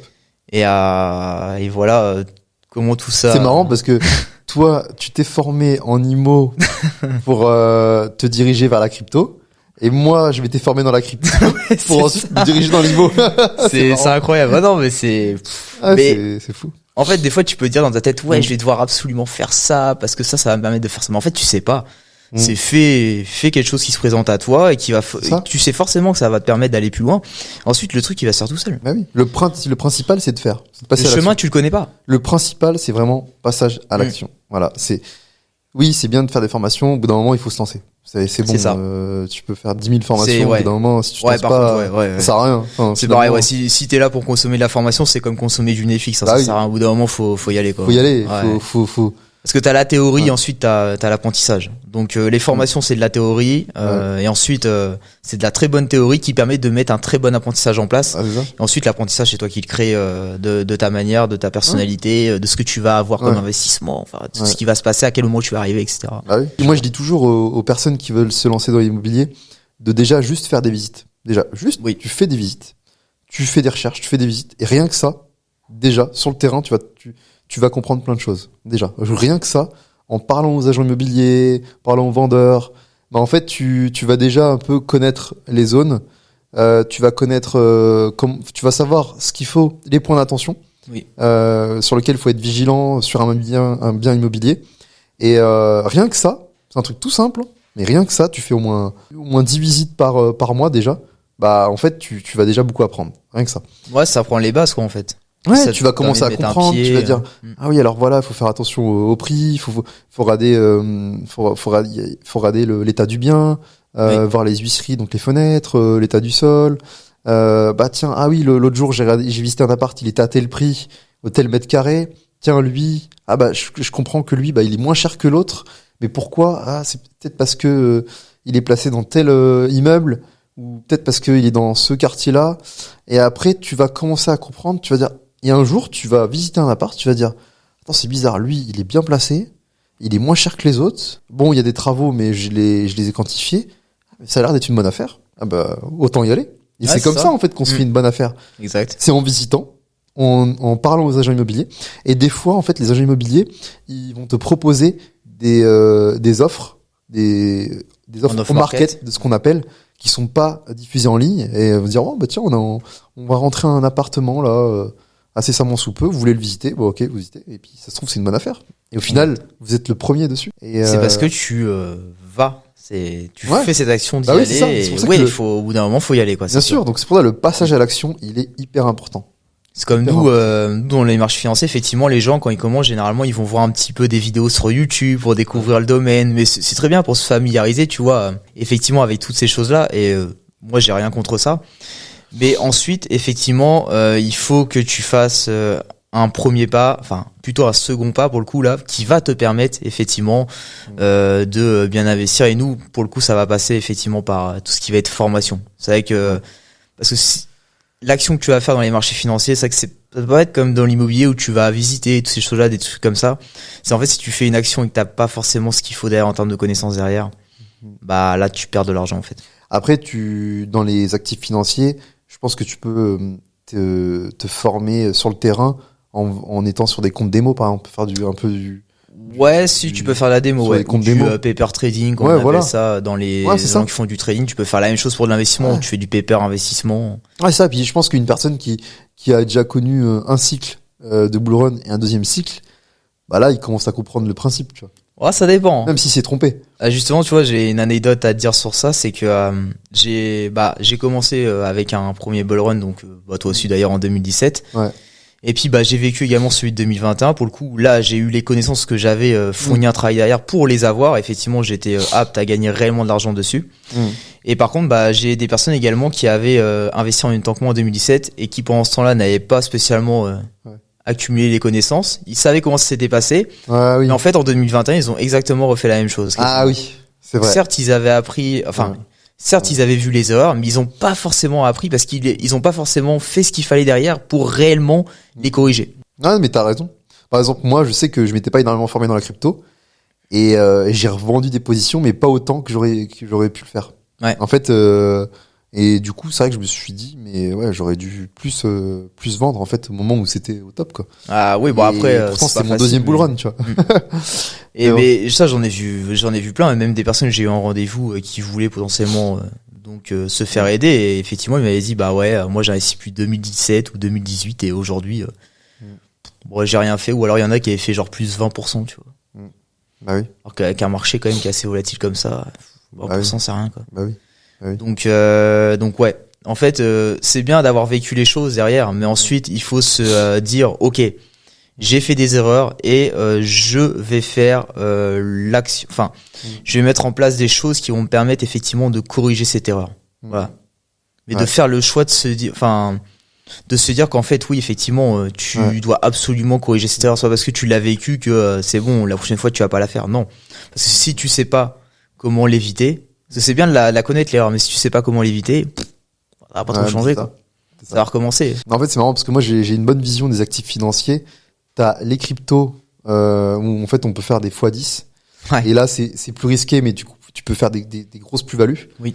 Tu as les actions à dividendes où en fait ça s'apparente un peu à l'immobilier où du coup tu te fais du cash flow tous les mois. Ouais. Et tu as les ETF en mode bon père de famille, tu sais que sur 10 ans, 20 ans, ça va monter. Et je pense que ça peut être pas mal de faire un peu des trois parce que du coup ça te permet d'avoir un portefeuille assez diversifié et de pouvoir avoir le risqué qui va te faire un gros excédent de trésorerie, le stable sur de nombreuses années, les ETF, et un cash flow tous les mois sur l'action à dividende. Donc ça peut être pas mal. Après, bon, pour ceux qui n'ont pas non plus énormément de cash à investir, bah c'est bien de peut-être prendre un peu de risque au début, surtout quand on est jeune, d'être dans les cryptos et se faire du gros cash pour ensuite mettre un petit peu en ETF, un petit peu en action à dividende. Ça peut être pas mal. Et je pense que les trois sont liés. Mais après, il y a encore une puissance de feu encore plus haute sur cet actif financier, c'est le fait d'investir de l'argent qui n'est pas à toi. Donc les banques ne peuvent pas te prêter si tu vas investir dans un actif financier, parce que pour eux ils considèrent que c'est trop risqué. Mais tu peux toujours investir avec l'argent de la banque dans l'immobilier et avec le cash flow le investir par exemple en crypto. Exactement. Pour te faire un excédent de trésorerie, pour ensuite derrière faire ta plus-value en bull run et ensuite réinvestir sur des actions dividendes et ETF. Et je pense que quand tu couples les deux, c'est ultra puissant. C'est ultra puissant parce que derrière t'as le cash que tu te fais grâce aux banques avec le cash flow. Le cash flow, tu le réinvestis en crypto. La crypto, tu fais 1 x 10. Fois 10, tu réinvestis un peu dans l'ETF en mode bon père de famille sur 20 ans. Ouais, sur 10-20 ans. Et un petit peu en action à dividende. Et là, tu te fais du cash flow. Mais là, le cash flow, il est passif. Ouais. Et puis tu te fais pas chier avec les locataires. Surtout de faire ça, mais correctement, c'est-à-dire un par un également. Parce que moi, je vois également des gens, tu vois, ils me disent, je veux devenir libre financièrement, mais ils investissent dans des dividendes. Ah non. Enfin, t'as 200 balles à investir, qu'est-ce que tu veux Non, c'est bien de gagner des 2 euros par-ci par-là, tu vois, mais j'aime pas les petits gains en fait. Enfin, j'ai toujours une vision de voir grand. J'aime pas les petits gains. Enfin, même au début quand j'ai voulu investir, il fallait que je sois sur des biens quand même assez. Moi, j'ai commencé dans les 150 000, après 200 000, et après j'ai voulu aller beaucoup plus haut. Ouais. Mais le fait de faire des petits gains, ça m'intéresse pas. En fait, moi, ce que je vois, c'est voir grand. Et en fait, quand tu vois grand, déjà, t'as pas de limite. Oui, en fait, les seules limitations, c'est dans la tête qu'on les a. En fait, quand tu vois grand, mais tu peux que aller loin. Tu peux qu'aller loin. Il faut voir grand. Si tu vois petit, t'auras petit. Hein. Bah oui, on se rend pas compte qu'en fait, on peut aller très très loin, très loin. Mais en fait, les croyances, les barrières, elles sont vraiment dans la tête. Bah ouais, et puis, enfin, les croyances limitantes, c'est fait pour être brisé. Et effectivement, quand tu fais petit, t'as l'objectif derrière qui sera petit. Et effectivement, quand tu fais les choses en grand, t'auras un objectif qui est hyper grand également derrière. Donc oui, on dit qu'il faut limiter le risque, toutes ces choses-là. Mais quand t'as besoin d'un gros objectif, on va pas se le cacher qu'il faut prendre des risques. Ça fait partie du jeu. Parce que si tu as un gros objectif et que tu mets des actions, mais de manière petite, donc qui vont te permettre d'avoir des petits gains par-ci par-là, tu vas juste entretenir ce que tu fais actuellement, c'est tout. Ah, c'est ça. C'est ça. Voilà. Donc, t'auras pas ton gros objectif derrière. Ça, c'est sûr et certain. Bah oui. Et tu vois, par exemple, dans l'immobilier, plus t'as de l'eau, plus t'es sécurisé, en fait. Moins t'as de risques. C'est vrai. En fait, c'est ça. C'est paradoxal, hein. Mais oui, plus t'as de l'eau, oui, c'est sûr que tu as potentiellement plus de galères à gérer, ok. Mais en fait, ces galères-là, elles seront minimes par rapport à tout le reste des lots, parce que en fait, t'as forcément les autres loyers qui vont rentrer. Donc en fait, c'est paradoxal, hein. Donc qu'est-ce que tu dis justement aux gens? Bah, tu vois, il y en a beaucoup qui ont énormément de lots, mais pour le coup, ils sont beaucoup endettés. Et c'est vrai que les personnes ont tendance à dire, bah ouais, mais c'est bien d'avoir tout ça, mais t'es endetté sur des millions d'euros. Oui, mais c'est quoi le problème à être endetté sur des millions d'euros? Quel est le souci? Bah moi je trouve qu'il y en a pas. Justement, qu'est-ce que t'as à leur dire à ces gens-là? En gros, endetté. En fait, les gens quand ils pensent endetté, c'est genre t'as une dette, mais t'as une dette qui va rien t'apporter. Mais si t'as une dette qui te permet de t'enrichir, bah c'est pas une mauvaise dette finalement. C'est pas comme si t'as une dette genre pour acheter une voiture ou pour des crédits conso. Ça oui, c'est une mauvaise dette. Mais si c'est une dette pour t'enrichir et pour gagner de l'argent, bah en fait oui, au contraire, moi j'ai envie d'être endetté énormément, même plusieurs millions même. Et en vrai, si derrière ça me rapporte du gros cash, bah oui. Faut comprendre une chose derrière, c'est que tout est dans l'intérêt également des États de le faire, parce que ok, tu vas t'endetter, mais derrière tu vas créer de la valeur. Donc d'un point de vue économique, c'est hyper intéressant pour toi, mais aussi hyper intéressant pour les pays, le pays dans lequel tu es derrière, parce qu'effectivement il y a une grosse activité économique qui permet également d'avoir une certaine rivalité et d'être à la hauteur d'autres pays qui ont également une activité économique. Donc c'est dans l'intérêt également des pays de faire ça et de permettre aux gens de pouvoir justement s'endetter pour créer de la valeur derrière et effectivement s'enrichir. Et en fait tout ça, l'économie, ça c'est un truc qui doit tourner. Effectivement, ces choses-là sont faites pour que les gens puissent s'enrichir, mais surtout ensuite faire marcher la roue de l'économie. D'ailleurs, c'est marrant ce que tu dis parce qu'à chaque fois on dit oui, les propriétaires, les investisseurs immobiliers, c'est des personnes un peu c'est des personnes un peu égoïstes, ils profitent des locataires, ils s'enrichissent sur le dos des locataires et ils produisent pas de valeur. Mais en fait, n'importe quoi, c'est l'inverse. Finalement, c'est grâce aux investisseurs immobiliers qu'on a un parc beaucoup mieux rénové et c'est qui va entretenir les appartements? C'est qui? Quand t'es locataire et que tu vas chercher un appartement et que t'as que des appartements pourris, je suis désolé, en fait, je suis d'accord. On a besoin d'investisseurs pour rénover le parc immobilier en France. Le parc immobilier en France, il est vieillissant.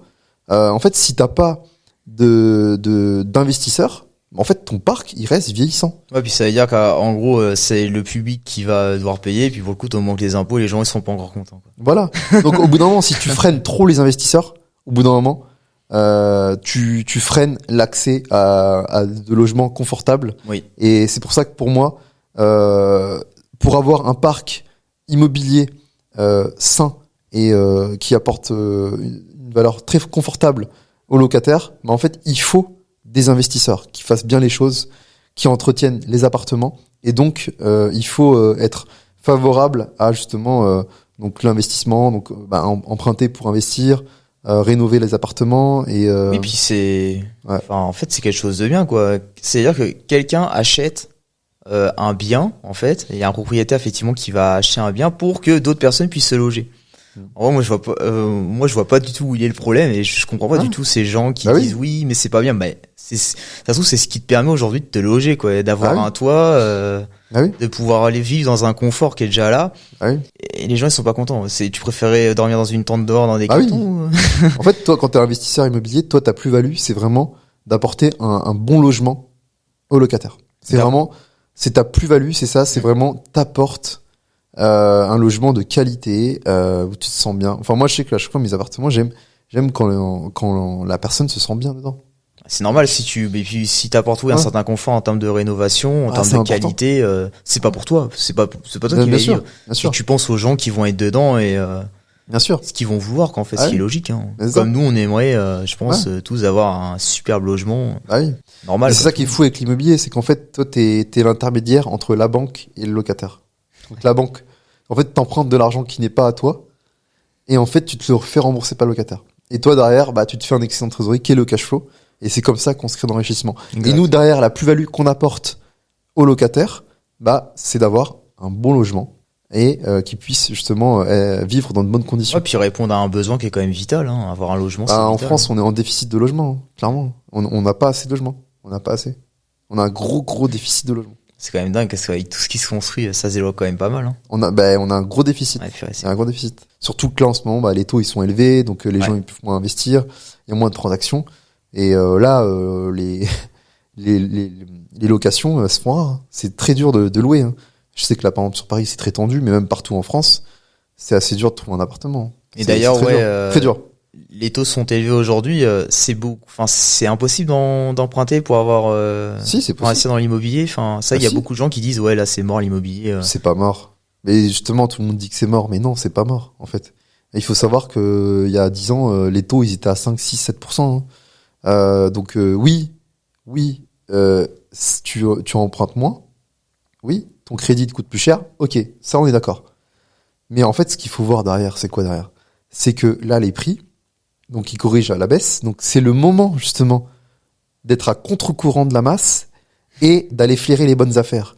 En fait, là, moi je pense que c'est le meilleur moment d'investir. Mais vraiment, il faut toujours faire l'inverse de la masse, toujours. Et si tu vois ça, les gens se rejoignent très bien sur nos domaines. C'est que c'est exactement la même chose dans les marchés financiers. C'est-à-dire que les gens en ce moment, en 2023, bah, y a très très peu de personnes qui investissent dans tout ce qui peut être, d'ailleurs, tu vois, on va prendre l'exemple du Bitcoin parce que c'est quasiment l'un des très bonnes exemples pour parler de ça, mais il y a très peu de personnes effectivement qui vont y investir parce que les prix ils ont chuté de moins 60%, moins 70%.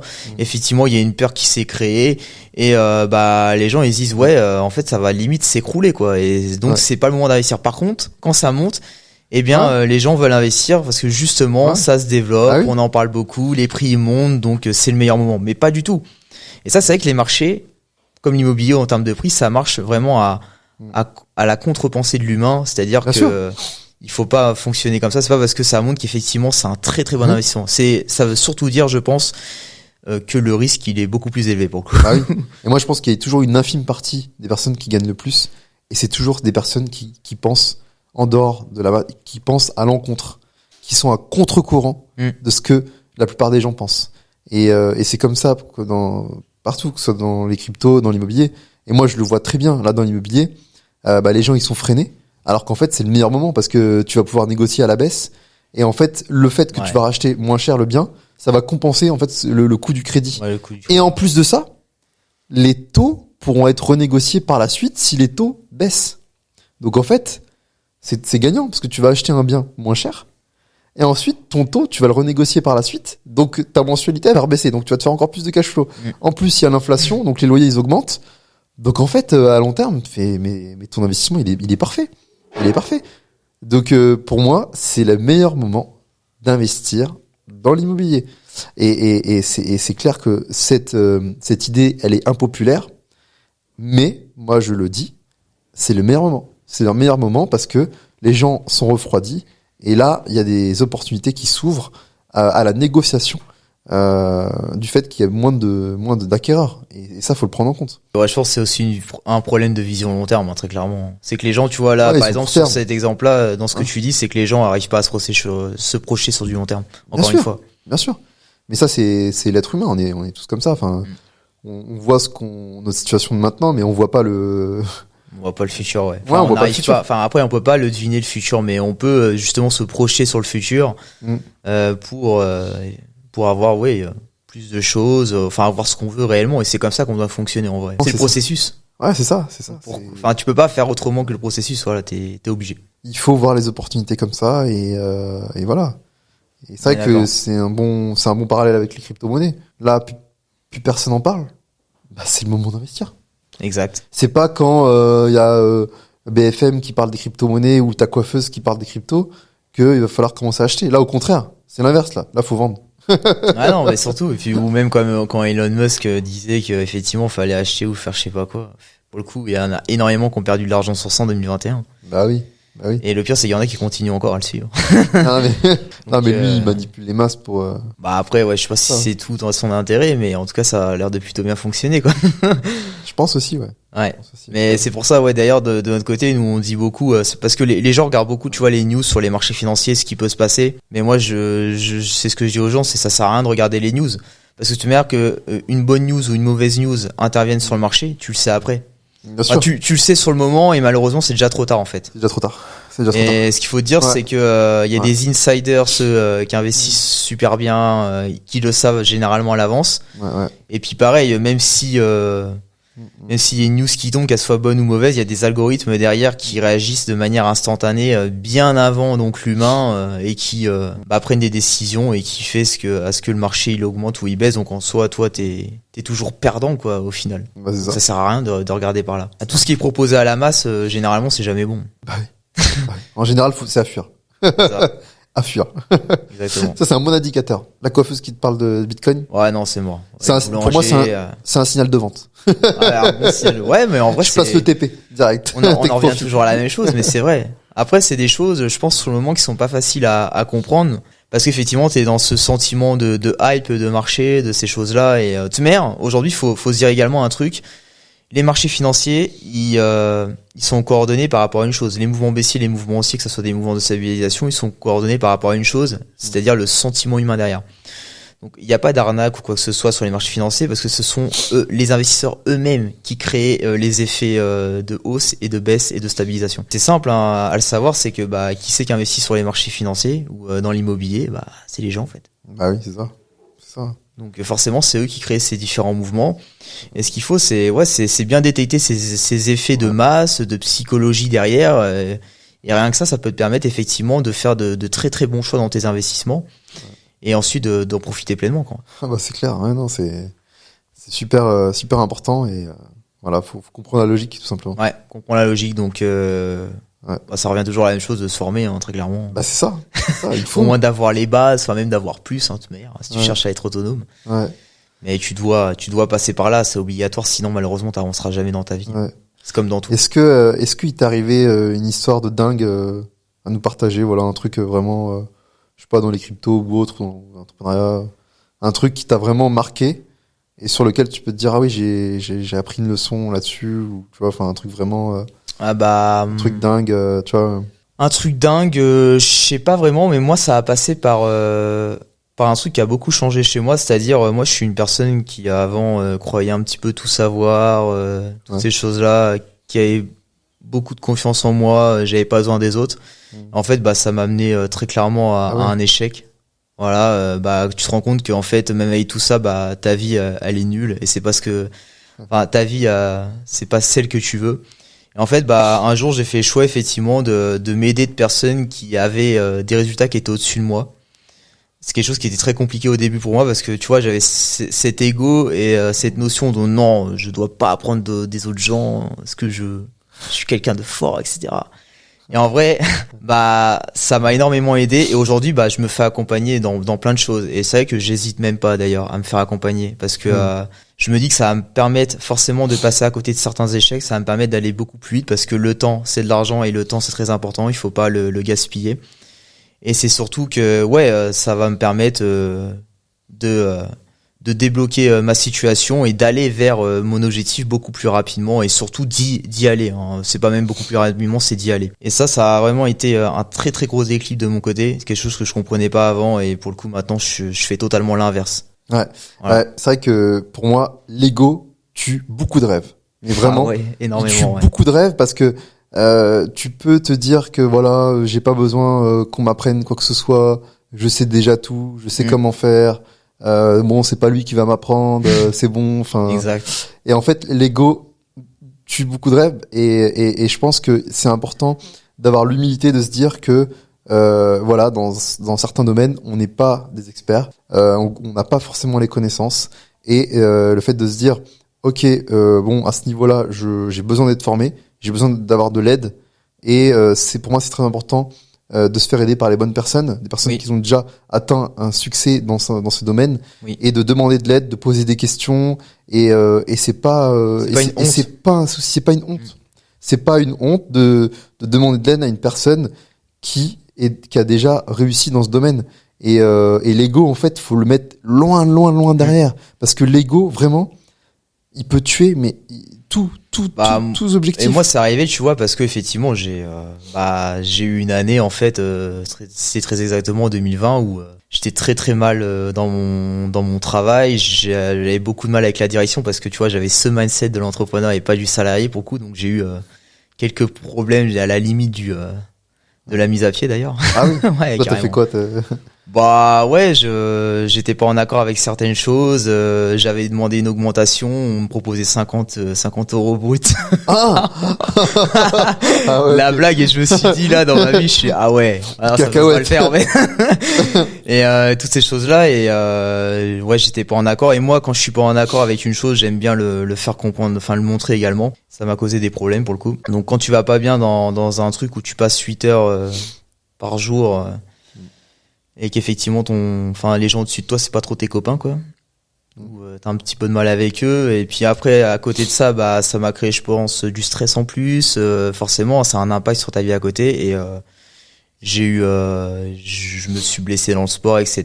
et t'arrives à une limite de burn-out. J'étais pas dans le burn-out, mais j'avais besoin d'aide en fait, et puis justement c'est là que j'ai commencé à me diriger vers une formation en immobilier, tu vois.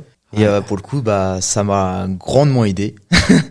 Des fois, il faut des grosses claques pour. Et c'est quelque chose de pas facile, hein, comme je te l'avais dit moi de mon côté, parce que j'avais beaucoup tendance à économiser mon argent, à faire attention à mes dépenses. Donc effectivement, mettre de l'argent dans quelque chose comme ça, là, dépenser une somme d'argent pour ça, vers un terrain complètement inconnu, hein, par rapport à ce qu'on m'avait appris dans ma vie, hein. Bah voilà, c'était compliqué. Et puis en vrai, ça m'a énormément débloqué. Et puis plus tard, j'ai continué à me faire accompagner dans mes différents objectifs. Forcément, une fois que tu atteins tes objectifs, tu continues en fait d'en avoir d'autres qui sont largement supérieurs à chaque fois. Et puis bah t'as toujours besoin d'accompagnement et des personnes qui sont au-dessus de toi. Et puis dis-toi que t'as toujours des personnes qui sont au-dessus de toi en fait. Ça, c'est t'as sûr. toujours à apprendre. Et ça c'est vrai que tout le long de ta vie, peu importe à quel niveau t'es, je suis sûr il y a des personnes qui ont énormément dans leur vie qui sont très très hautes. Et je suis sûr qu'elles se font encore accompagner par des personnes. À tout niveau. Bah ouais. Et t'es obligé, moi je pense. Il y a même des coachs de coachs, des mentors de mentors. Ouais, exact. Et en fait, c'est comme ça, en fait. Il y a même peut-être ton mentor à toi qui a également un mentor. Enfin, tu vois, et c'est logique, en fait. On est tous le mentor de quelqu'un et on a tout ça. Et en fait, c'est normal. C'est normal. C'est normal, ouais. Et il faut. Bah ouais, il faut, ouais. Il faut s'inspirer. Il faut si t'es avec une personne si tu rencontres une personne qui a atteint de gros objectifs, bah, en fait, au lieu de se dire, bah non, il a rien à m'apprendre, bah, autant s'inspirer de ce qu'il a fait.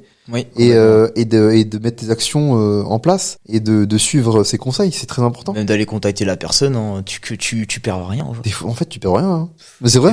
Des fois on est limité à des trucs, tu vois. Ouais, c'est vrai. Ouais. Genre j'ai un ami entrepreneur, il me disait ça en fait. Lui il m'intéresse. Ce que je fais, c'est je vais sur son LinkedIn et puis je lui envoie un message. Ouais. Puis s'il me répond pas, je lui renvoie un autre.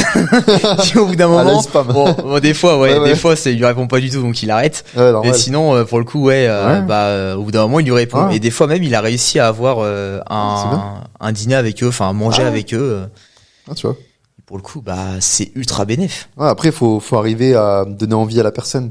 Oui. Si tu lui donnes des éléments clés qui permettent de se dire, bah voilà, il va apprendre aussi de nous, parce que c'est bien aussi de contacter. Oui. Mais si derrière, on n'a rien à lui apporter ou on n'a rien d'intéressant, enfin, je pense qu'il faut aussi lui donner envie. Ouais, il y a un intérêt commun, ouais. Même s'il a un niveau, c'est bien aussi je pense. Tout à fait d'accord. Bah oui, il faut être quand même vendeur. Bah oui, c'est ça. Non, mais c'est vrai. Faut pas juste se dire salut. Bah oui. Ça te dit on mange ensemble. Ouais. Tu vois, par exemple, moi parce qu'ils doivent recevoir des messages comme ça. Mais c'est vrai. Hein. Tu vois, moi par exemple, quand j'ai commencé les événements immobiliers, j'étais pas le plus avancé, mais par contre, j'avais beaucoup de connaissances. Et en fait, toutes ces connaissances que j'avais, en fait, ça faisait levier en fait sur mes échanges, parce que quand je rencontrais un investisseur qui était déjà assez avancé, on pouvait échanger sur des éléments que j'avais déjà, tu vois. Même si j'avais pas atteint son niveau, j'avais les connaissances. Donc, il y avait un échange beaucoup plus fluide. Plutôt qu'une personne qui a zéro connaissance, qui veut tout pomper, qui est là en mode il veut tout prendre. Et ça, c'est le mauvais mindset. Ouais, c'est juste pomper des gens. T'apportes, mais tu lui apportes également. Et ce qui fait qu'effectivement, tu vas aller plus loin ensuite dans la discussion et même tu vas être amené à faire autre chose avec la personne. Et ça, tu vois, rien que ça, en fait, ça peut te permettre d'avancer hyper vite vers ton objectif. En fait, des fois, on pense à des trucs qui peuvent on se dit, ça va nous permettre, effectivement, c'est sûr, c'est ça qui va me permettre d'aller vers ce que je veux, tu vois. Ouais. Mais c'est ce que je te disais d'ailleurs l'autre fois. C'est que tu peux faire 99 choses qui vont sans doute rien te donner derrière, alors qu'il y a une chose, donc sur 100, t'as une chose qui va te permettre, effectivement, de push vers ce que tu veux, en fait. Et d'y aller beaucoup plus rapidement. Ouais, non, mais c'est ultra puissant et franchement, c'est primordial, je pense. Et toi, justement, d'ailleurs, parce que tu m'as posé la question, mais à toi d'y répondre également. Oui. Est-ce que t'as une grosse chose qui t'est arrivée, effectivement, toi, dans ta vie, qui t'a vachement impacté, un énorme déclic En fait, j'ai eu un gros déclic lors d'un voyage. Okay. J'ai passé au moins 3 semaines en Thaïlande. Et c'était au mois de février-mars. J'étais avec un ami. Et c'était l'un de mes plus beaux voyages. J'adorais, parce qu'en fait, là-bas... j'adore ce pays parce que voilà, on mange très bien, il y a une bonne nourriture, il y a le soleil, il y a les paysages, les gens sont cool, le coût de la vie est pas cher et c'était vraiment comme une île paradisiaque, enfin comme voilà. Et j'ai adoré et c'est marrant parce que du coup j'ai tellement adoré ce voyage.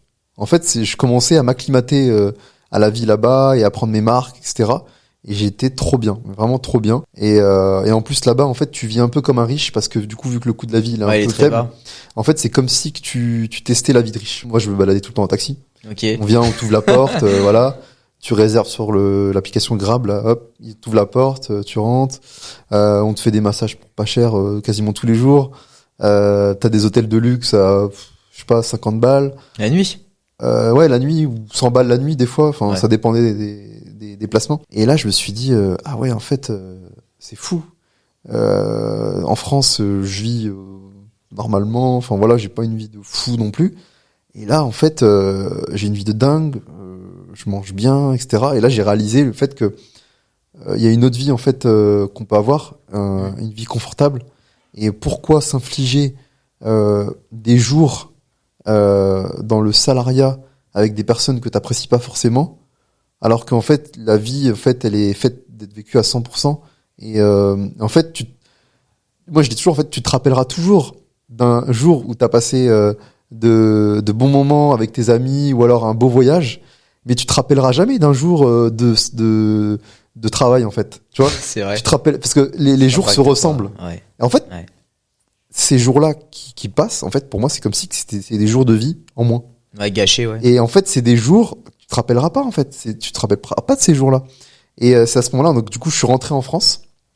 Il faisait -6, hyper froid, de la neige, enfin voilà. Et je suis retourné dans mon train-train quotidien, métro, boulot, dodo. Ouais. Et je voyais les gens blasés, tu vois, à 40 ans, 50 ans, aigris, blasés, sans évolution de carrière. Et là, en fait, je me suis dit, est-ce que je veux ressembler à ces gens-là plus tard? Et je me suis projeté 10 ans après, je me suis dit, est-ce que je veux être comme eux? En fait, je me suis posé cette question à moi-même.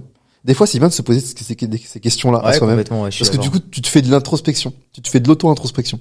Et je me suis dit, est-ce que je veux avoir cette vie-là? Franchement, je veux pas. Et là, je me suis dit, si je continue comme ça, je vais être comme ces gens-là.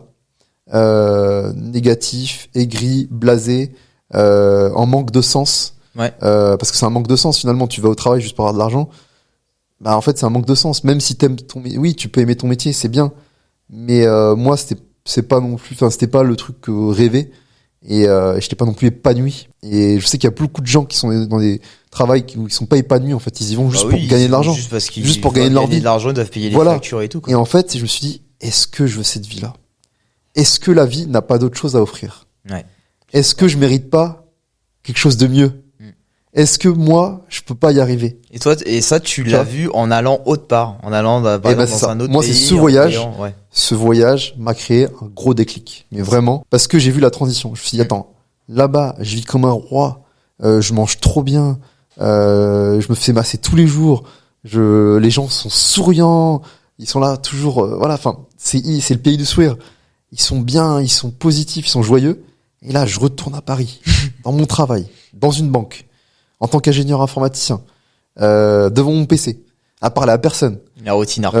Juste à la machine à café, à parler à mon collègue, de la dernière série Netflix, ou de ce qu'il y a au cinéma, ou de l'autre la météo, ou alors de se plaindre il a pas eu d'augmentation, ou alors oui, alors j'ai pas pu poser mes congés là, mais je vais poser là, oui, ou alors ouais, bah en fait j'ai mis du temps à venir, c'est chiant, ils sont relous, ils font que de se plaindre. Ouais, c'est que du négatif, ouais. Ils se plaignent tout le temps. Ouais, je suis d'accord. Ouais, ou je peux pas partir là, ouais, bon, il va falloir que je me prenne 2 semaines au mois d'août, voilà. Et ouais, t'as vu Jacqueline, ouais, t'as vu ce qu'elle a fait, ouais, franchement, ça se fait pas. Hein. Et en fait, à ce moment-là, franchement, je te le dis franchement, j'étais un oubli. Je me suis dit, je suis un intrus. Qu'est-ce que je fais ici? Et c'est là, je me suis dit, mais qu'est-ce que je fais ici avec ces gens-là? Vraiment. Je me suis dit, j'ai rien à faire ici. Vraiment. Moi, ça m'est arrivé, tu vois. J'ai rien à faire ici. Je peux pas. Quand j'ai commencé à développer mon entourage, justement, avec la formation immobilier où j'ai rencontré les gens, là, et bah, effectivement, j'ai été, là, j'ai pas changé de pays, mais j'ai été vraiment dans un autre cercle avec d'autres personnes, d'autres types de profils. Et quand je revenais au travail, waouh, c'était compliqué, hein. Ouais, c'était en mode, purée, ça me saoule, genre, limite, ça me faisait chier d'aller à la machine à café, j'ai pas te le cacher, parce que enfin, vas-y, on va fumer une clope, et puis, ça parlait de politique, donc c'est ça. que du négatif. Du négatif. Ouais, t'as vu la réforme des retraites. Ouais, t'as vu ce qui s'est passé. Ou l'autre, enfin genre les directeurs et tout qui étaient en haut, ils sont là, qu'est-ce qu'ils ont pondu encore. T'as vu sur ce projet-là ce qu'ils ont fait. Ouais, t'as vu. C'était que de ça. Ouais. Et en vrai, vivement les vacances aussi. Ouais. Vivement les vacances. Oh, j'en ai marre. Vivement les vacances. Bonsoir. Oh, j'ai pas bien dormi hier. Moi, ce soir, je pars à 16h, je pars à 18h. Puis ils sont contents. C'est que ça. Et puis le vendredi, ils sont contents. Ah, c'est bientôt le week-end. Ouais. Mais c'est quoi ça? C'est bientôt le week-end. Tu vas faire quoi de ton week-end? Tu vas faire une petite sortie? Ah oui. Alors t'as fait quoi ce week-end? Ah, j'ai fait ça. J'aime les vacances. Même les vacances. Enfin, en vrai, quand t'as envie. Enfin, ok, les vacances c'est bien, mais est-ce que t'as pas envie de pouvoir y aller un petit peu quand tu veux, sans demander l'avis à quelqu'un? Moi, je me rappelle en plus, vu que j'étais tout seul. J'étais jeune, personne célibataire, pas d'enfant. Pour le coup. Tu te ramasses la merde, hein.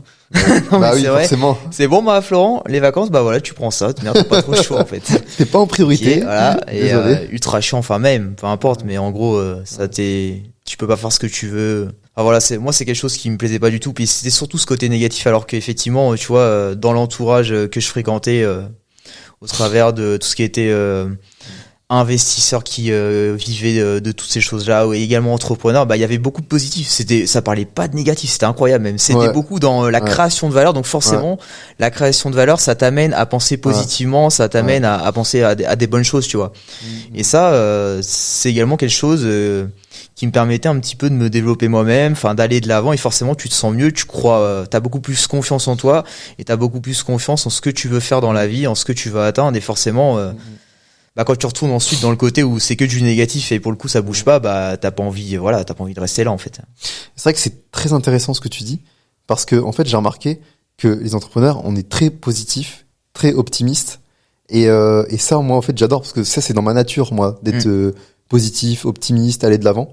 Et j'ai remarqué que avant, en fait, j'étais porté toujours par des gens négatifs, qui ressassaient le passé, qui n'avançaient pas et qui me régressaient. En fait, c'était des boulets en fait au pied.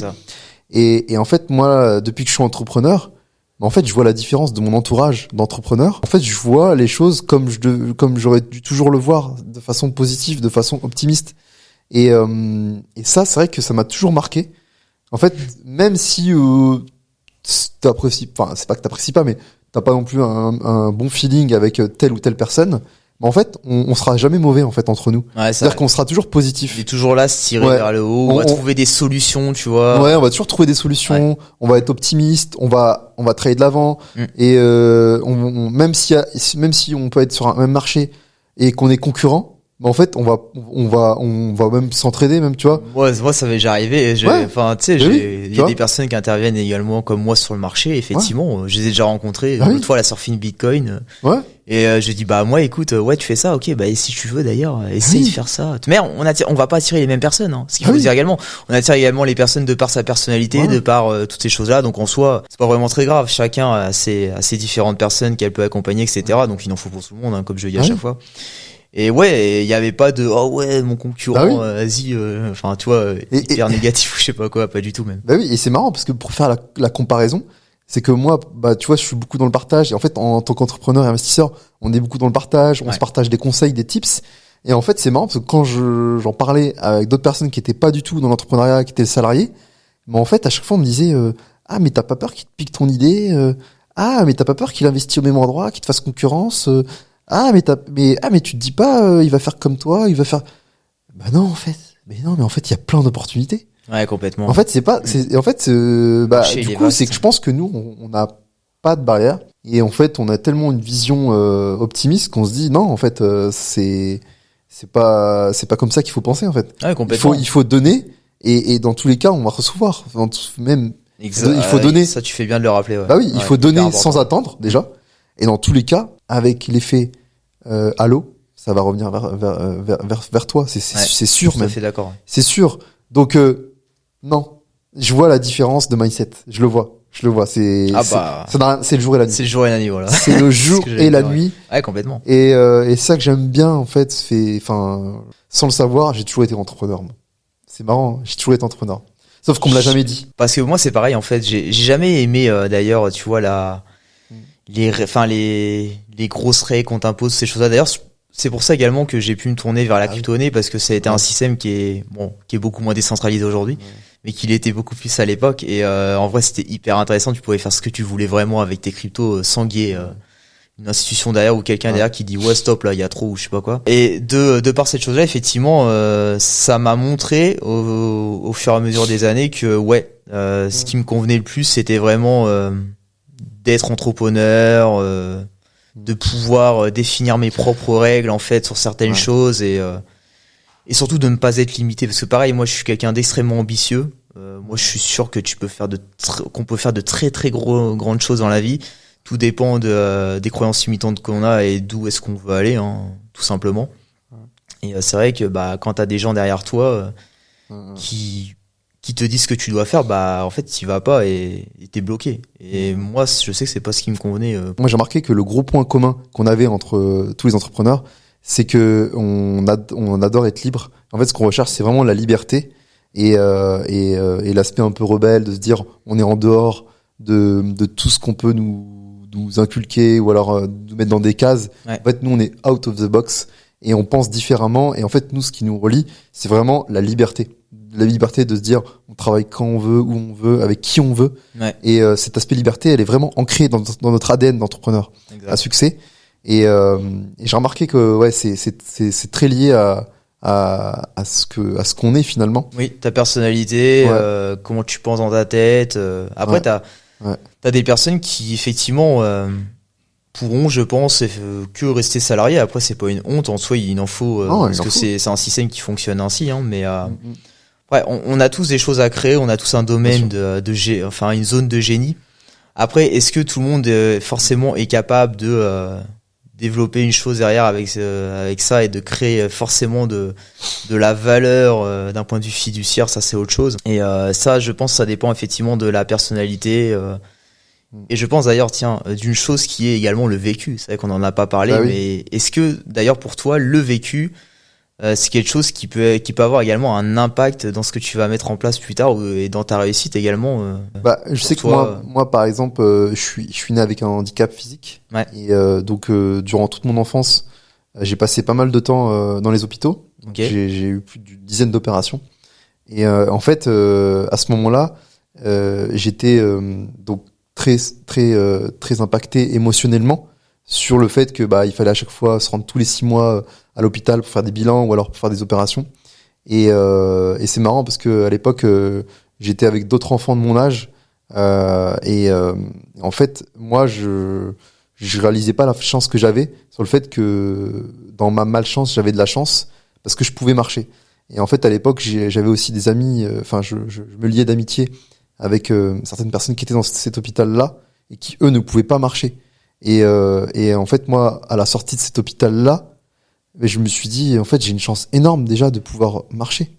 Et ça, rien que pour ça, je dois faire honneur à cette vie et au fait qu'on a énormément de chance, rien que de pouvoir voir, marcher, courir, faire des choses. Et ça, en fait, on se rend pas compte. Mais moi, en fait, à ce moment-là, je pense que ça m'a fait une ouverture d'esprit sur le fait que on a qu'une vie et que il faut profiter à fond et ne pas se donner de barrières. Et que si t'as des rêves, c'est ça. Et en fait, voilà. Et en fait, je me dis, j'ai une grosse gratitude sur le fait que j'ai vécu ces difficultés-là. Mais au final, ça m'a forgé mon mental, ça m'a forgé une force d'acier, un mental d'acier. Ça m'a forgé vraiment une vision forte.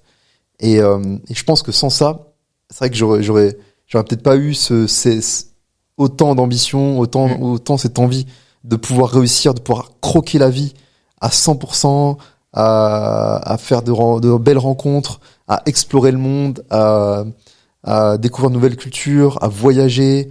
Et je pense que ça a marqué toute mon enfance. C'était très difficile, mais au final, c'est ce qui fait de moi quelqu'un d'ambitieux et à toujours vouloir me dépasser et à vouloir aussi inspirer les gens, parce que je suis un amoureux des gens. Moi, j'adore repartager. Je suis très sociable, j'adore rencontrer, je donne beaucoup de valeur. Je suis là, c'est dans mon ADN en fait. Donc mon ADN est d'apporter de l'amour aux gens, de rayonner en fait, aider. Et de les aider. Et pour moi en fait, moi je vois ça comme une chance. En fait, je suis comme un miraculé, le fait que je puisse faire ce que je veux, de pouvoir voyager, de pouvoir marcher, c'est un cadeau énorme. Mais on se rend pas compte, c'est un cadeau énorme. Moi, franchement, tu me donnes tout l'or du monde, je le prends pas, je prends ma santé en fait. Je prends pas en fait. Moi, plus important, c'est la santé, c'est de pouvoir être en bonne santé, de pouvoir marcher, de pouvoir vivre. Et ça a été un moteur, un gros moteur énorme. Un moteur énorme. C'est une essence. C'est encore un moteur aujourd'hui parce que moi, je sais que tu vois, par exemple, effectivement, j'ai eu cette fameuse douleur en tant que salarié. Ensuite, ça m'a créé plein de problèmes dans ma vie en général. Bon, il y avait également eu juste avant une rupture amoureuse qui moi m'a beaucoup impacté. Mais en fait, cette douleur, quand elle a vraiment été forte, tu t'en souviens toute ta vie, elle reste. En fait, moi, c'est ce qui, bon, aujourd'hui, elle m'impacte pas trop négativement, tu vois, je suis pas malheureux ou quoi que ce soit par rapport à ça. Mais en fait, c'est même une force maintenant. Ça m'aide beaucoup dans des moments où je suis un petit peu mou, un petit peu moins confiance en toi, parce qu'effectivement, on a beau être investisseur entrepreneur, voilà, avoir atteint des objectifs, on a toujours des coups de mou, on est humain en soi. Et en fait, ça, c'est un vrai, c'est un moteur effectivement pour me dire, écoute, repense à cette douleur, est-ce que tu as envie de revivre ça? Pareil, dans plein d'autres choses, mais dès que j'ai un point négatif, effectivement, je repense à ça, et ça me permet de franchir les différents obstacles, voilà, de franchir les différents échecs également que je peux rencontrer, parce que des fois, j'en rencontre. Et c'est ce qui me permet, en fin de compte, d'aller encore plus haut et d'aller vers mes nouveaux objectifs que j'ai. Donc en soi, maintenant, tu vois, même cette douleur que j'avais auparavant, qui me rendait mal, et c'est même devenu surtout une force maintenant. Et c'est vrai que pour moi, on vit tous avec des cartes différentes. On est tous différents. On a tous une vie différente. On démarre pas avec les mêmes avantages au début. Mais finalement, pour moi, n'importe quelle personne peut aller très haut avec les cartes qu'on lui donne. Et pour moi, sur tous les aspects de la vie, tu peux t'améliorer. Sur la santé, tu peux améliorer ta santé, que ce soit par le sport, par rapport faire de la méditation, faire de la lecture, faire de la marche, bien manger. Sur l'aspect argent, voilà, tu peux investir, tu peux entreprendre. Sur l'aspect relationnel, voilà, il y a aussi ça, sur le développement personnel, sur comment être une bonne personne, sur le fait d'avoir de bonnes relations. En fait, tout cet aspect-là, ces trois piliers pour moi peut être amélioré. Donc c'est-à-dire que on peut tout faire, mais vraiment tout faire. Il suffit juste d'en avoir envie et de suivre ses objectifs et d'aller à fond. Donc il y a aucune excuse.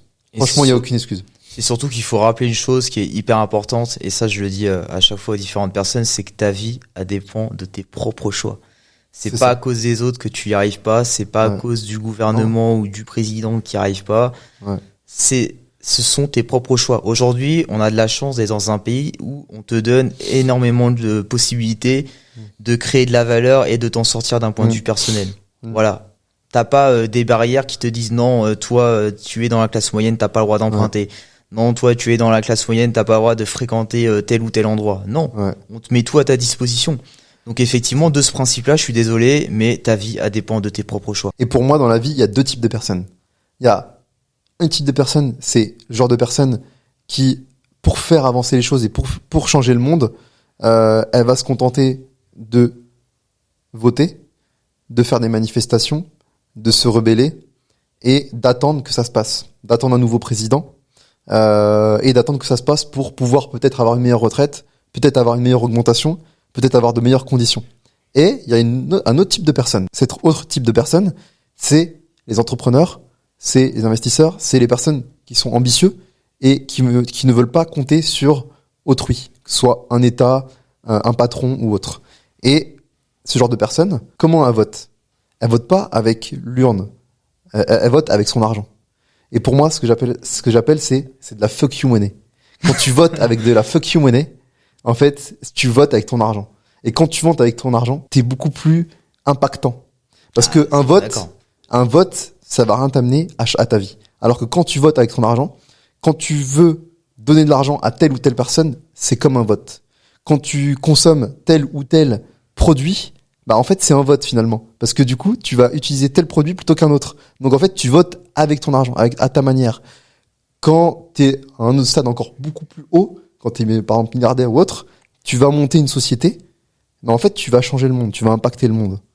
Et c'est ça qui va faire que les gens vont s'adapter et que le système va évoluer. Et pour moi, de se dire que on va changer notre vie en manifestant, en se rebellant, bah en fait, non, ça change pas en fait. Et c'est pour ça que quand tu augmentes tes revenus, quand tu as une meilleure situation financière, bah en fait, tu votes avec ton argent. Parce que tu vas choisir tel produit plutôt qu'un autre. Et c'est comme ça que tu vas faire évoluer ta vie et même celle des autres pour pouvoir impacter aussi la vie des gens et de pouvoir aussi changer les habitudes de consommation. Et pour moi, vraiment, il y a ces deux types-là et c'est vraiment très distinct.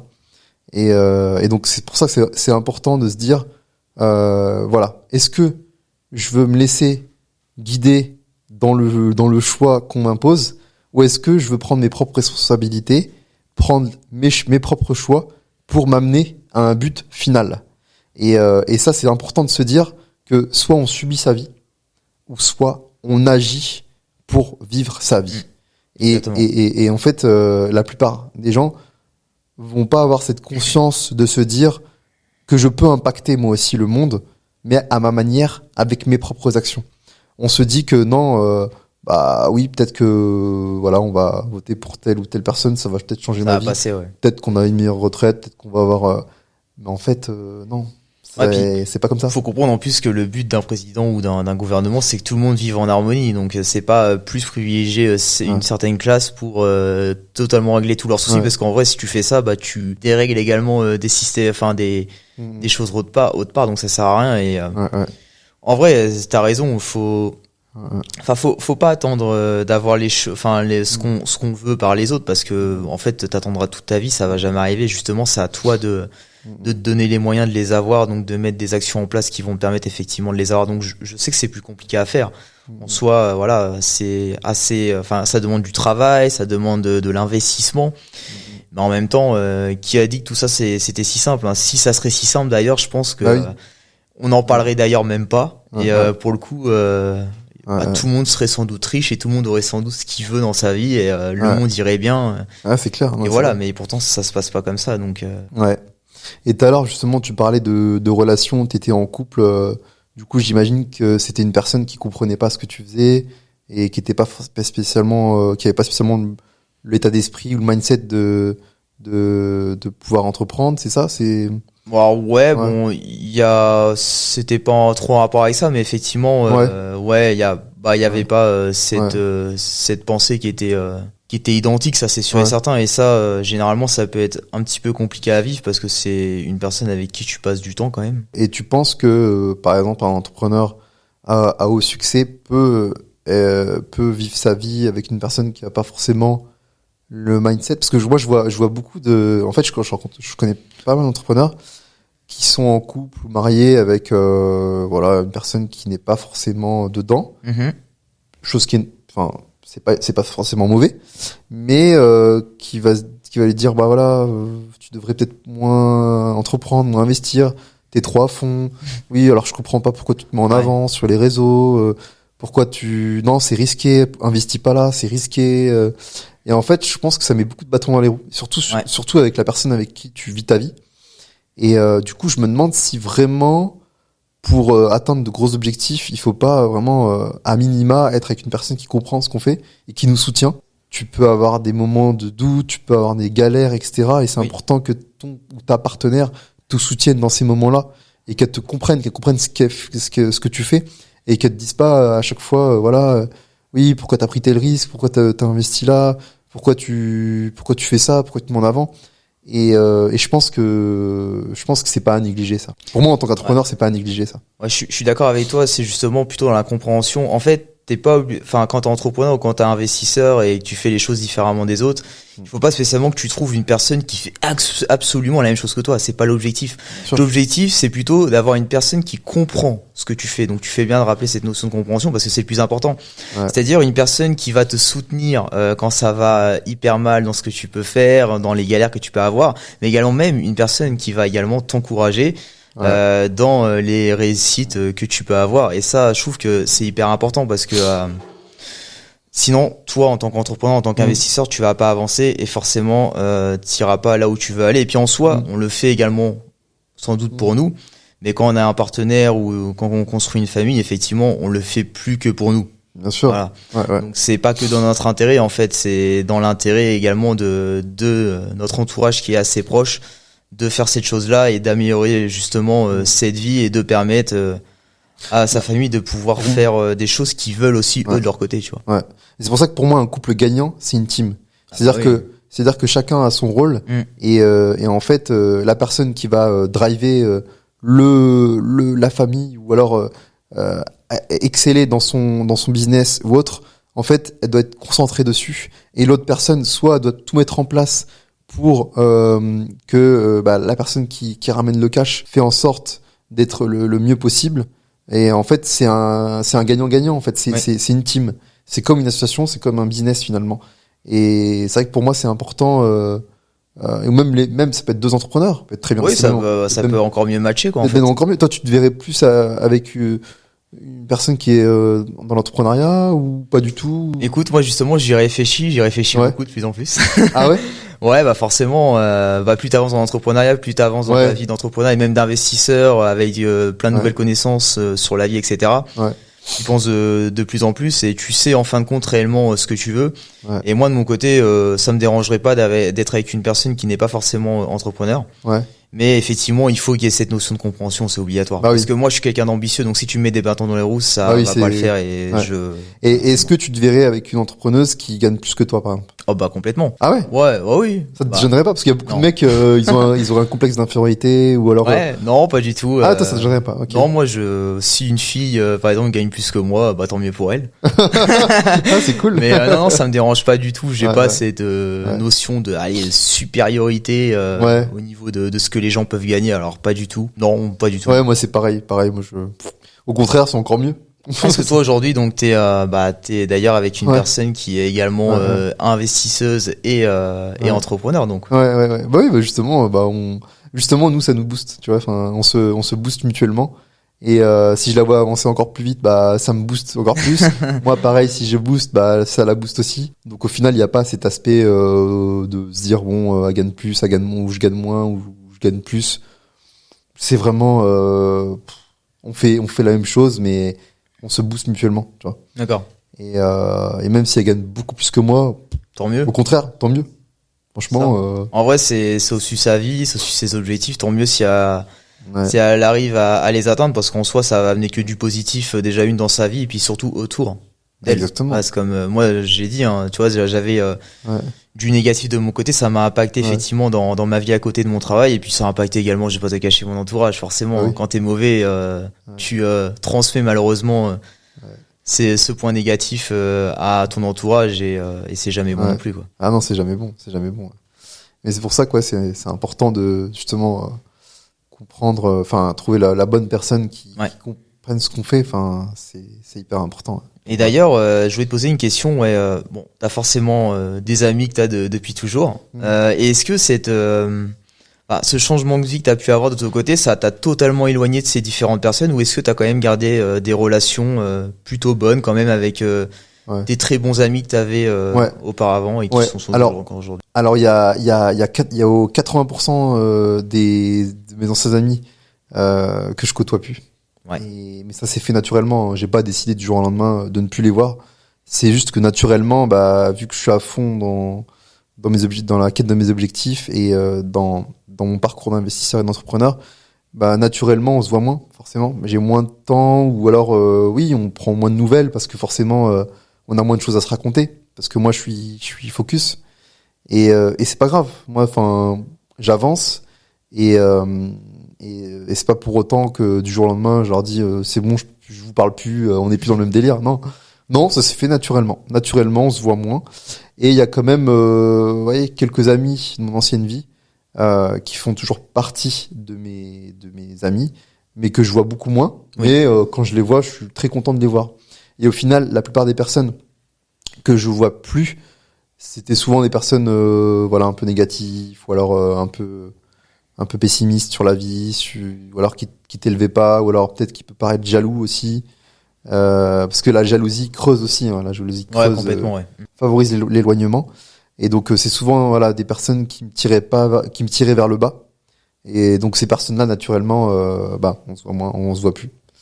Et aussi avant aussi j'avais une période où je sortais souvent dans ma vingtaine, je sortais en boîte de nuit, je sortais en soirée, etc. Et en fait voilà, j'ai côtoyé pas mal de personnes, c'est lié beaucoup d'amitié. Et mais c'était surtout des amis de soirée, des amis de. Et finalement, on n'a plus d'intérêt. Enfin, il y a plus d'intérêt à se côtoyer.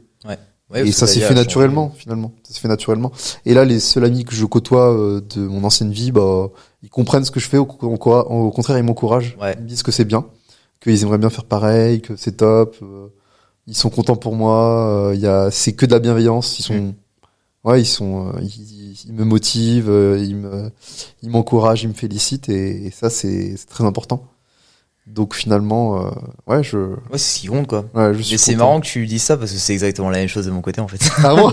Non, mais c'est exactement ça. Et on en revenait d'ailleurs sur, on en parlait il y a quelques minutes, mais en vrai, bon, ce qui compte, c'est, que ça soit dans un couple ou également dans des personnes qui peuvent être proches de toi, ce sont des personnes qui te comprennent et, qui t'encouragent, peu importe dans quel aspect tu es, soit d'un point de vue positif ou négatif. Et moi c'est pareil, moi j'étais même d'ailleurs étonné parce que effectivement tu vois j'ai 80% pareil, 90, enfin bref, une grosse majorité des personnes que j'avais comme amis qui pour le coup je les ai plus trop, ça s'est fait naturellement également, et j'ai très peu de personnes, je vais en avoir 5 je crois que je côtoie encore vraiment bien. C'est-à-dire on se voit beaucoup moins, mais quand on se voit également effectivement ça se passe super bien, et puis forcément on parle de ce que je fais, ah ouais c'est super bien ce que tu fais, et puis t'encourage en fait. Et moi d'ailleurs moi ça m'a étonné, et ça quand tu les revois des fois tu peux dire bon qu'est-ce qu'ils vont me dire, tu vois, parce qu'on n'a pas du tout la même vie, on n'est pas du tout dans le même camp des fois, donc mais en vrai ils comprennent et ils t'encouragent même, et ça j'avoue que c'est assez dingue, et c'est là que tu sais que c'est également les bonnes personnes, quoi. Bien sûr. Et puis même moi je sais que ça me permet de m'extérioriser par rapport à ce que je fais, là. Ça me permet de penser à d'autres choses, de profiter un petit peu autrement. Oui, c'est vrai que c'est bien aussi de pas être tout le temps en train de parler chiffres, en train de parler d'entrepreneuriat, etc. Au bout d'un moment, faut couper, faut se divertir, faut rigoler, faut passer des bons moments, faut parler d'autres choses. Oui, c'est bien beau d'aller de l'avant et d'être focus, c'est cool, c'est très bien. Oui. Mais il faut aussi savoir décrocher un peu, parler d'autres choses. Parce que c'est de la santé mentale également, ça, en fait, tu vois. Bien sûr. Puis en vrai, c'est pas du négatif. Par contre, après, voilà, faut pas non plus en abuser. Parce que forcément. Un petit peu, ça mange pas de pain. Je regardais cette notion de la loi de Pareto, 80%. Ah, mais moi, mais c'est ça. Moi, tu vois, moi, par exemple, quand je vois mes amis comme ça pour déconnecter, des fois, on va à la piscine ensemble, on va manger ensemble, on fait des activités, on fait des petites balades à vélo, on se fait des balades, Et puis pour le coup, tu parles pas, tu vois, de trucs en rapport avec le business ou l'investissement et tout, et en soi, c'est bien aussi. Puis tu parles pas non plus de politique ou je sais pas quoi, mais tu rigoles, en fait, avec, c'est ça. Avec ces personnes-là de différents sujets, à la con d'ailleurs, ouais, c'est ça. Mais ce qui fait que, ça te permet vraiment de t'extérioriser, de te sentir, je pense, même d'ailleurs beaucoup mieux, Ouais, je pense aussi, puis, c'est bien aussi de voir d'autres choses et d'avoir cet aspect ouverture, et c'est cool, je pense c'est très important. C'est important. Je crois que on arrive à la fin. Je pense bien, C'était très intéressant, on a bien discuté, on a partagé énormément de valeurs. J'espère que les gens vont adorer. Merci Yacine d'ailleurs pour ton intervention, c'était nickel. Merci à toi aussi de m'avoir invité. Au plaisir. Et c'était un plaisir de faire ce podcast avec toi. Également partagé. Je pense que les gens ont beaucoup appris. On a partagé notre vision, nos expériences. Oui.